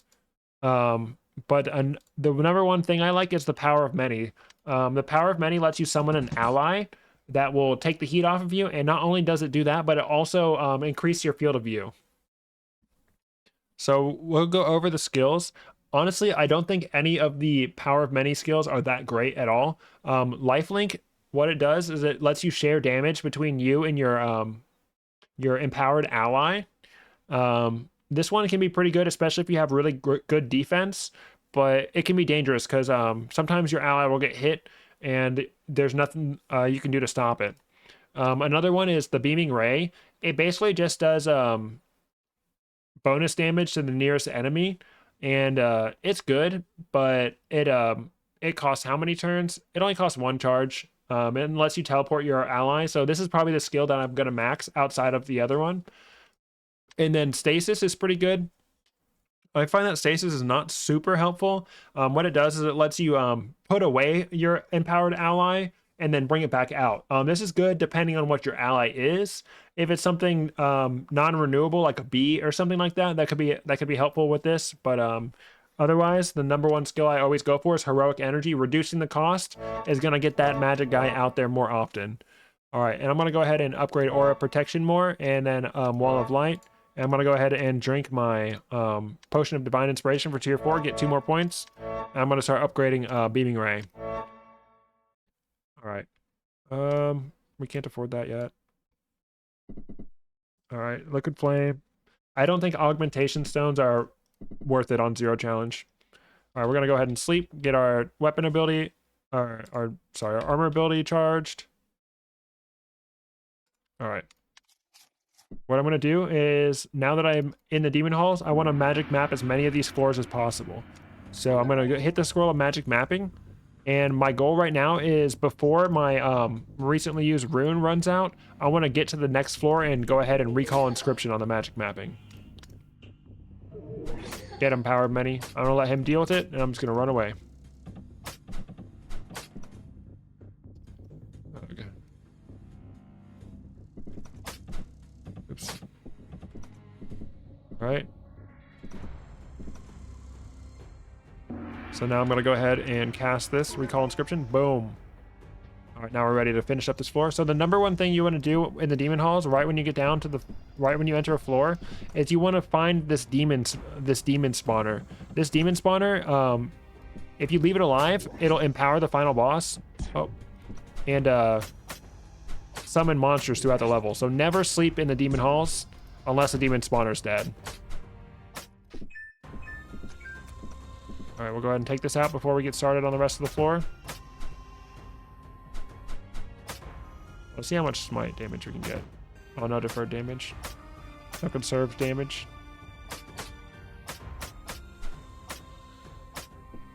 And you can tell how fast the swiftness is making me with this Arcana because I'm just leaving my freaking guy in the dust, dude. All right, we don't have any bombs for this.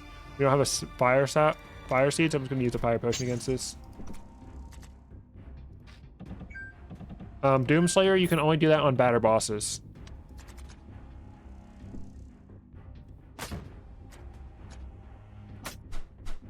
I let my I try to get my power of many to engage the enemy, especially because I have a range attack. I can hit him from distance while the power of many is fighting. All right, we got a trap underneath this chest, so what I'm gonna do is I'm gonna throw an Aqua Brew at it to get that trap off. All right, see, look, it's attacking my power of many. Now I can just back off. Nice. See what's in here. Blooming Glaive, I'm not interested.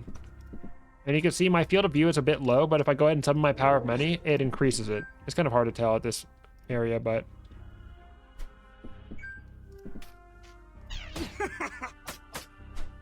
Power of many is so good, especially if you have a ranged weapon.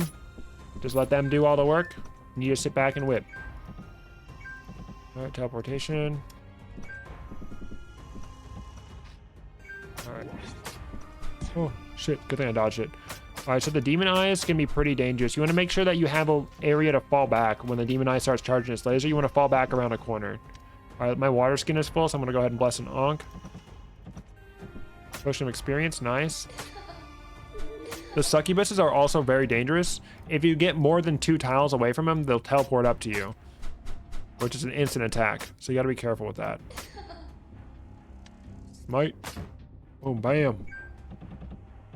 Potion of experience. So I don't really care about, I've already put potion of experience on tier 2, 3, and 4. I don't care about tier 1. So I'm gonna go ahead and drink that raw right now. Just get a talent point right now. All right, well, we got jumpies. You know what that means. We have to do it. All right, so these guys, the demon eyes. I'm gonna make sure that I'm next to this pillar. I'm gonna wait it out, let him zap. I'm gonna wait it out. The demon eyes take reduced damage while they're charging their laser, so you can hit them while you're waiting, but you don't have to. All right, what I'm gonna do is I'm gonna cast cleanse on myself. Jump down. All right, it spawned a wraith, so we know that this here skeleton key, very convenient, just in time, is cursed. You can see my field of view is going down. Oops. So I need to make sure that I'm lighting my torches to increase my field of view. The deeper you go, the darker it gets. This is bad. All right. Go down. All right, perfect. All right, so let's go ahead and summon my power of... Oh, frick. Summon my power of many. All right, we have this girl. She's standing right next to a pit. So what we can do is we can throw an Aqua Brew. Boom, down the pit. See you later. Dummy dumb. Aqua Brew is really good in this zone because you can just use it to delete enemies. All right, I don't feel like dealing with this frost trap. We're gonna fall back into the door.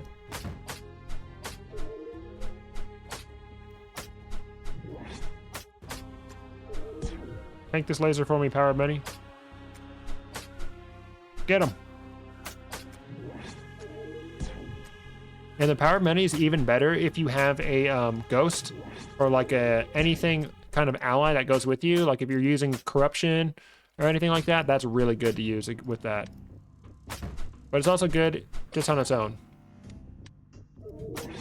Get him, power of many.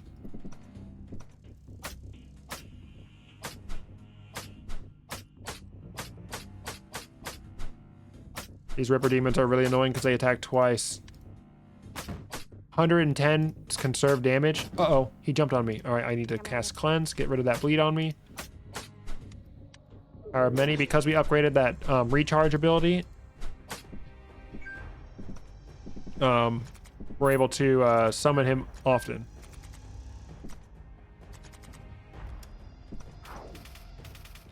All right. Sleep room. All right, we have a nice little room to use our Aqua Brew on. These Grim Traps are no joke. They will absolutely decimate you. Ripper Demon and a Levitation Potion. See if we can cripple him. Crippled, okay. Ripper Demons like to leap, and they will give that little red targeted outline. Uh-oh. All right, we want to make sure we don't get more than 2 tiles away from the succubus. So if he doesn't teleport onto us. Come on, power of many. Oh, shit. Oh, good thing we dodged that. I could have died there just now. Oh, I'm stupid. I stepped right on that corrosion trap even though I knew it was there. All right, we have to do cleanse. Okay. Almost dying in the demon halls folk today. All right, we're out of charges on our book. All right, we're just gonna wait for him to zap. Let him come to us. Whew, okay. All right, we got this large maze. The chest is always at the end of one of these little poles.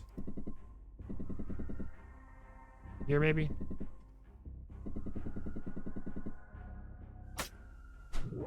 Fall back. This is an ideal situation to be in fighting one of these guys. Fall back. You want to move into position, not let him move into position. All right, Great Axe, not interested.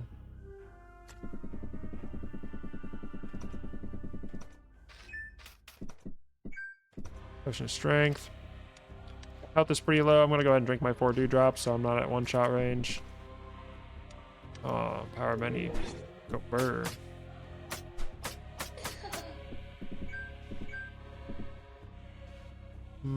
We don't need to fight him. Let's just leave. Alright, let's see what's in this room. Okay. He's gonna destroy the door. Get him, power many. No! Oh, stop. If you click on your allies, you can swap places with them, so if they're ever in your way. Alright, I don't need what's in here. Alright. So now we're on floor 23 and we have 5 magic mapping scrolls, so I don't need to rush down and use the recall inscription. I could because the exit's really close, but I don't need to. Alright, so you can see that our vision is really limited here, so we need to make sure that we're using our torches. Alright, the scorpions are extremely dangerous. I need to equip the alchemist toolkit because we really need more. Come on, get him.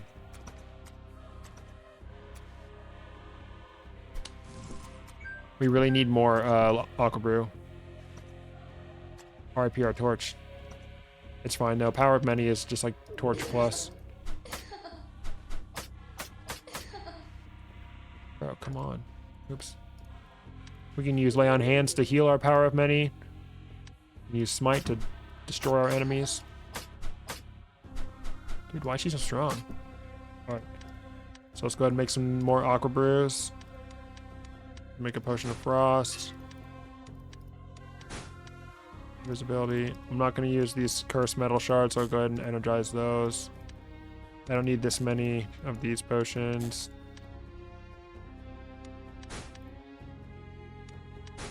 Aqua Brews stay useful. Alright, so we're going to go ahead and find that scorpion. We're going to throw this Aqua Brew right next to him so he falls down the pit. Oh. And we can even do it to this guy. You throw that right here. See you later. Dummy dumb. Alright, we need to be careful with this guy.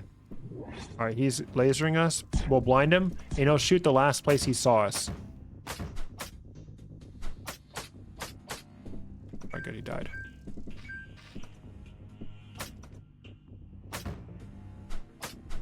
And you can also command your power of many by clicking on the icon and then telling them to go to a different spot. You can make them attack a different target, or you can make them move to a certain spot.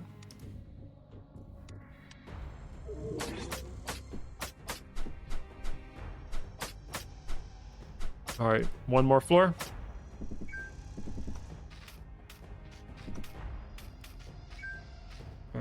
All right, so scorpions are extremely dangerous. They shoot you from afar, and they do not have any melee attacks. And when they shoot you from afar, they cripple you. So it's extremely dangerous. So we crippled him, and now we can smite him with our deferred damage. Nice. One shot his ass.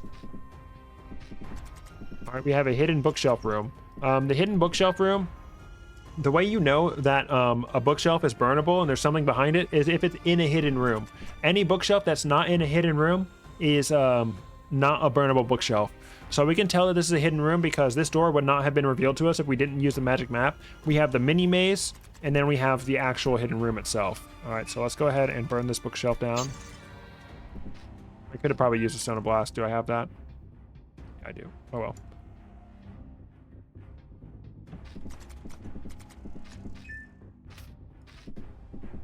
Alright, so we got a Stone of Enchantment. I might gamble on my weapon enchantment. Welcome to the stream. Alright, so this chick found herself in a terrible spot. Aqua Brew her right off the edge. Okay, so this is why we need to keep our torch up, because these guys could be charging their lasers and we never know it. Alright, so let's go power of many. Oh, I can't land it there.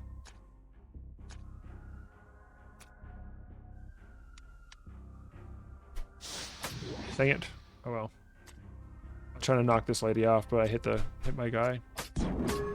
Oh, he was going for me, not the power of many. I did not see that coming. I thought he would go for the power of many. All right, definitely got to drink a healing potion in this moment.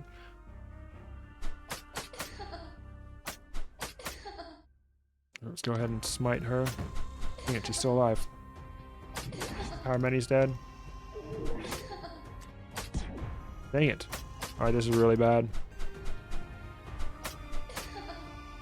Dude, the power of many totally let me down just now.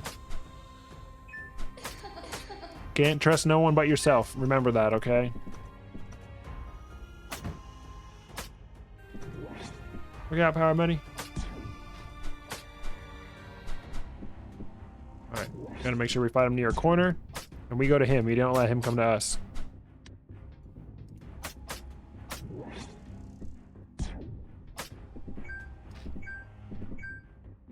Two potions of liquid flame.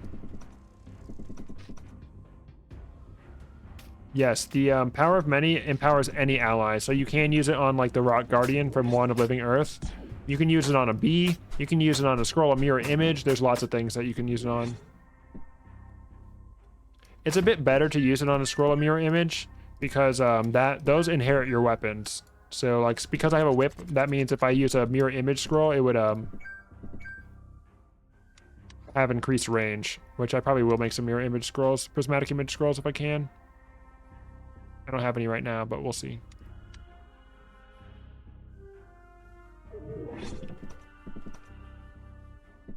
Let's go unlock the alchemy room. I don't need to do alchemy right now. Get him, little guy.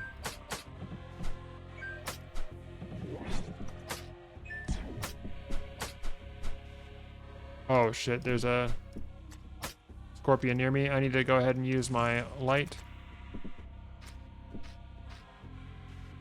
Scorpion. Let's see if we can smite him down. Dang it, we can't. Alright, let's blind him.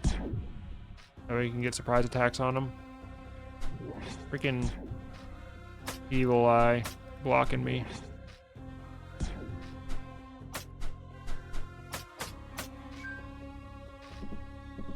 Where'd he go? It's dangerous to be walking out in these big open areas in the demon halls.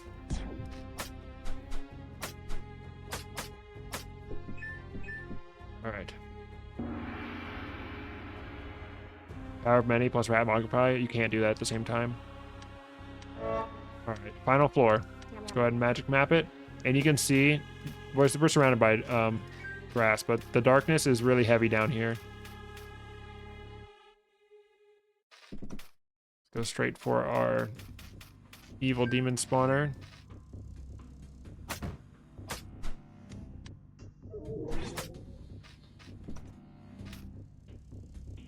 Two mimics. Let's go ahead and blind him. Oh, fuck. He never goes for my guy. Oh, he's going for me. Alright, I'm at one-shot range. And I'm starving.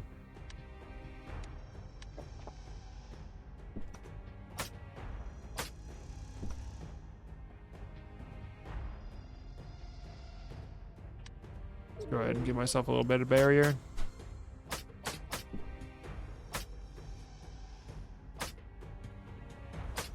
The power of many can't turn an enemy on your side.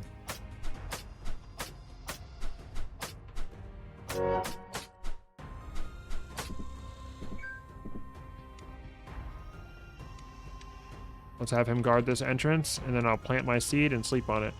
Now that the demon spawner's dead, it's safer to sleep. Alright.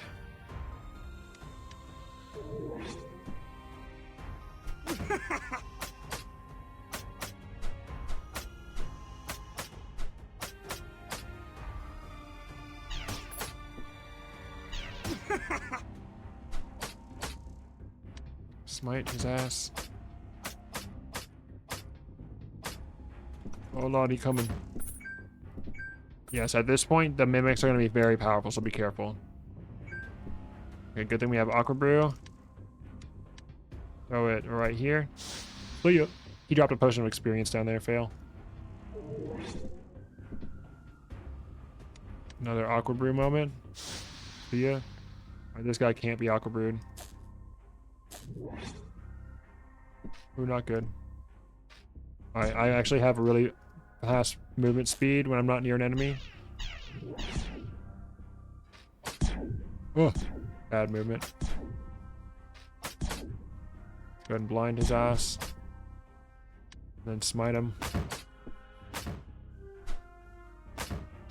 Okay. Whew. We have a Stone of Aggression.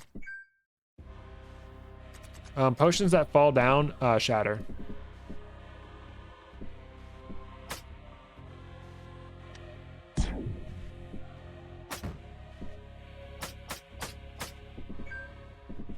Potion of haste, I like those.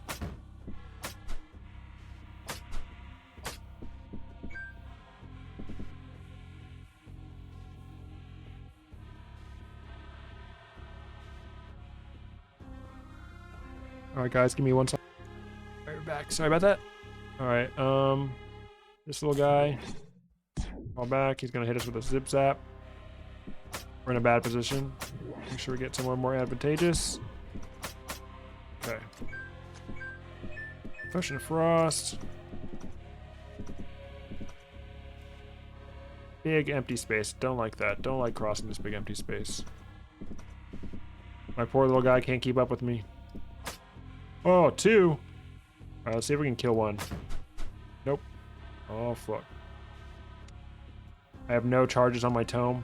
This is annoying. I do have plenty of stones of aggression, so let's go ahead and hit him with it. They'll attack each other.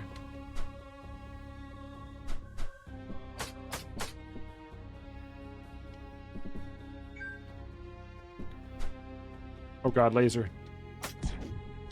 I'm in a really dangerous situation, so I'm gonna go ahead and drink a healing potion. My power of many's dead, my torch is out.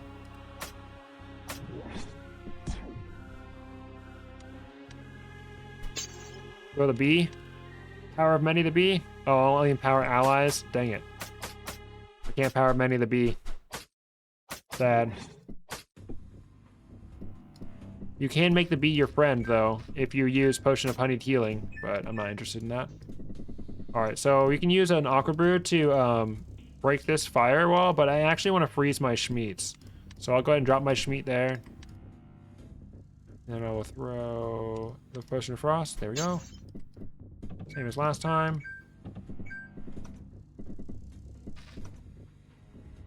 We'll see what's in here. You can bless the bee instead. True. Alright, we have an artifact or a ring. I mean, no artifact is going to be helpful at this point, so... I mean, no ring is really going to be helpful either. Let's go ahead and see what it is, so... Ring of Tenacity +1. Ooh la la. Alright, time to do Alchemy for Yog. Screw you, dude.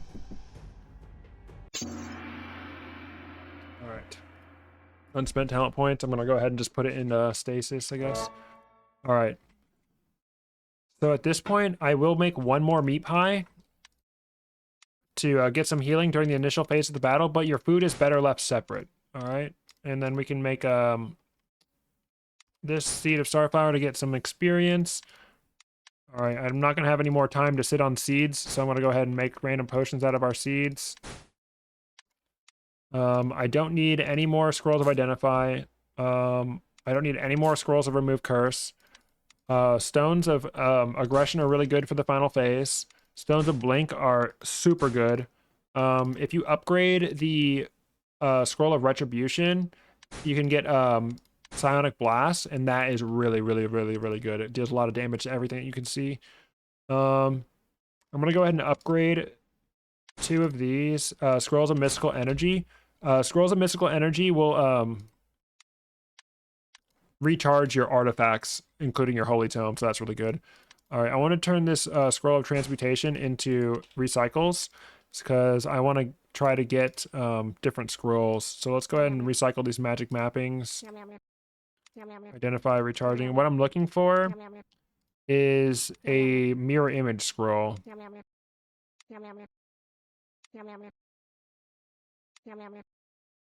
Recharging is good. Transmutation. Alright, we got another transmutation, so we can try again. Don't need a light lullaby. Take a... Alright. Identify, don't need that. Remove curse, don't need that. Need terror, don't remove. Another transmutation, okay, we can keep the cycle going.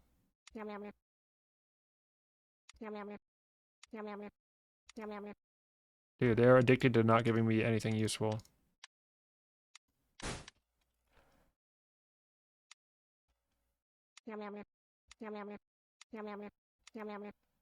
No mirror image is crazy. Not 3 recycles worth and not a single mirror image. Bro, how is that possible? Okay.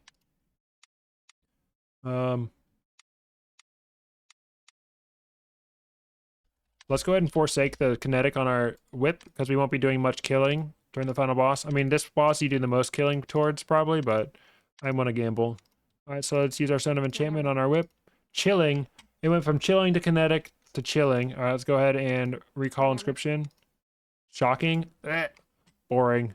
Oh well. Let's just go ahead and I guess we don't. Let's go ahead and get a new inscription. Potential. That's garbage, dude. All of this is garbage. Let's go ahead and make a scroll of enchantment. No, let's make stone of enchantment. No, we can do scroll because we can recall the inscription on it. Let's make sure we have enough points. Enough charges to recall the inscription. Blazing, elastic, or chilling. Oh my gosh, dude, these all suck. Elastic is not good. I do not want elastic. Oh my gosh, it costs 8? I didn't see that coming. Chilling, lucky, or blocking. Bro, these all suck. Blocking with Arcana sucks because it doesn't increase the amount of blocking it gets. It only increases the amount of what's it called? It gets the amount of times you get it. Let's just go chilling, dude. You know it's bad when chilling is the pick. You know it's bad, bro. Let's go ahead and eat the star fruit to get an experience point. All right, and now it's time for potions for Yog. I'm just gonna go ahead and upgrade the ring, whatever. Time for potions for Yog. So, one thing you really want for Yog is the upgraded liquid flame and toxic gas potions. Those are going to be really helpful. So I'm going to go ahead and get rid of some of my other potions that I don't need as much. So I'm going to upgrade the liquid flame to dragon's breath potion, and I'm going to upgrade that one more time to make it the elixir of dragon's blood. What that does is it makes you immune to fire. I like to have at least 2 of these. I'm going to get rid of the rest of my liquid flame, and I like to have at least 2 of the same for the toxic gas potions. Like we made 2 of them for the Dwarf King, and if we didn't use them then, we're going to use them now. Next up, I also really like to have as many potions of stamina as I can. Those are super helpful in just letting you move faster. I don't need 6 invisibility potions, so let's go ahead and get rid of those. All right, and now we can make another purity potion, because if we get debuffed and we want to cleanse our debuffs really fast, we can use that. We don't honestly need any frost potions or any raw toxic gas potions. Another thing I usually like is Potion of Mind Vision upgraded, but since I have Power of Many, my vision will already be super far. But I'll make 1 for Psionic Blast reasons. I'll go ahead and get rid of this Scroll of Teleportation and make more Psionic Blast. Hopefully I find a good time to use them. They're usually better with the Stone of Flock, which I can recall inscription on. I need to remember to do that. All right, and at this point, if you need more energy, I have this cracked Spyglass. I don't really need that. I could energize it, but I don't really need to do that either. Another good source of energy is Stone of Intuition. Don't need those at this point anymore. Cursed Metal Shard, Blob of Goo, don't need those. If I had like Stone of Detect Magic or Clairvoyance, I can get rid of those. I don't really care about wand recharging. All my wands are booty cheeks, bro. I'm not going to ascend. All right, I think we're ready to fight him. Let's go ahead and make 1 more set of Aqua Brews, just in case I need to push an enemy away. And then one thing I do like to do is I like to throw the Stone of Clairvoyance straight up, so I can get a lay of the land. All right, so we need to rest, make sure our book is full. I don't need the Alchemy on, so I'm going to go ahead. I'll actually go ahead and equip the Timekeeper's Hourglass. That's probably going to be more helpful than the Ring of Evasion. I forgot to buy one of the sands. Oh well.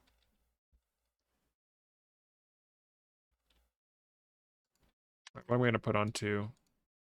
Whatever. Shit cube, go.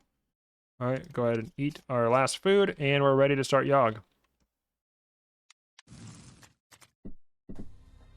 All right, phase 1, easy. Just hit him. Can he even get chilled? It doesn't look like it. He's chilled. Speed is reduced by 50%. Chilled with Arcana is so cringe, dude. Just smack him until his fist spawns. One thing is you got to be really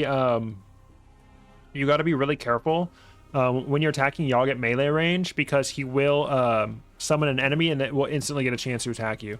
So now he summoned his fist. His fists are always invincible when they're on the pedestal, so you need to wait for them to get off the pedestal before you can start attacking him. This fist is really annoying because it has a ranged attack that can blind you, so you want to make sure that you're not letting him get range on you. Yep, he blinds you when he teleports away. But luckily, blind doesn't matter because Power of Many grants us vision. We always have his vision, whether we're blinded or not. He's getting lasered the frick out, dude. Make sure you're paying attention to Yog's lasers. You don't want to get lasered by him. Bro, attack the Power of Many. Alright, there we go. Alright, Power of Many, get him. The Power of Many will keep them distracted. Yeah, see how dark it is when you're blinded?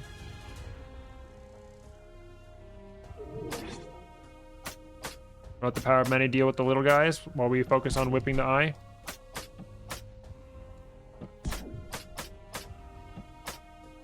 Alright, now we have the Burning Fist. This is why we made the Elixir of Dragon's Blood. So we can fight him without having to worry about catching on fire. Go ahead and keep that guy right between us. Oops, I got lasered. Oh well. Alright, come on, Power of Many, you can do it. Hit the cleanse on him. And we'll go ahead and also do an aura protection. So he takes less damage. Alright, now he's burning. Time to cleanse him again. Alright. He's doing most of the damage, so I'm just going to work on keeping him alive.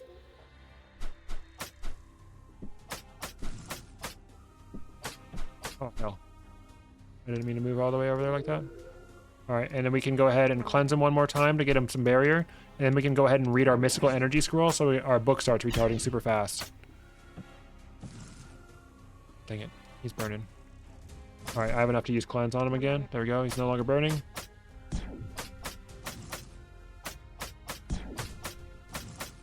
It's okay if he dies.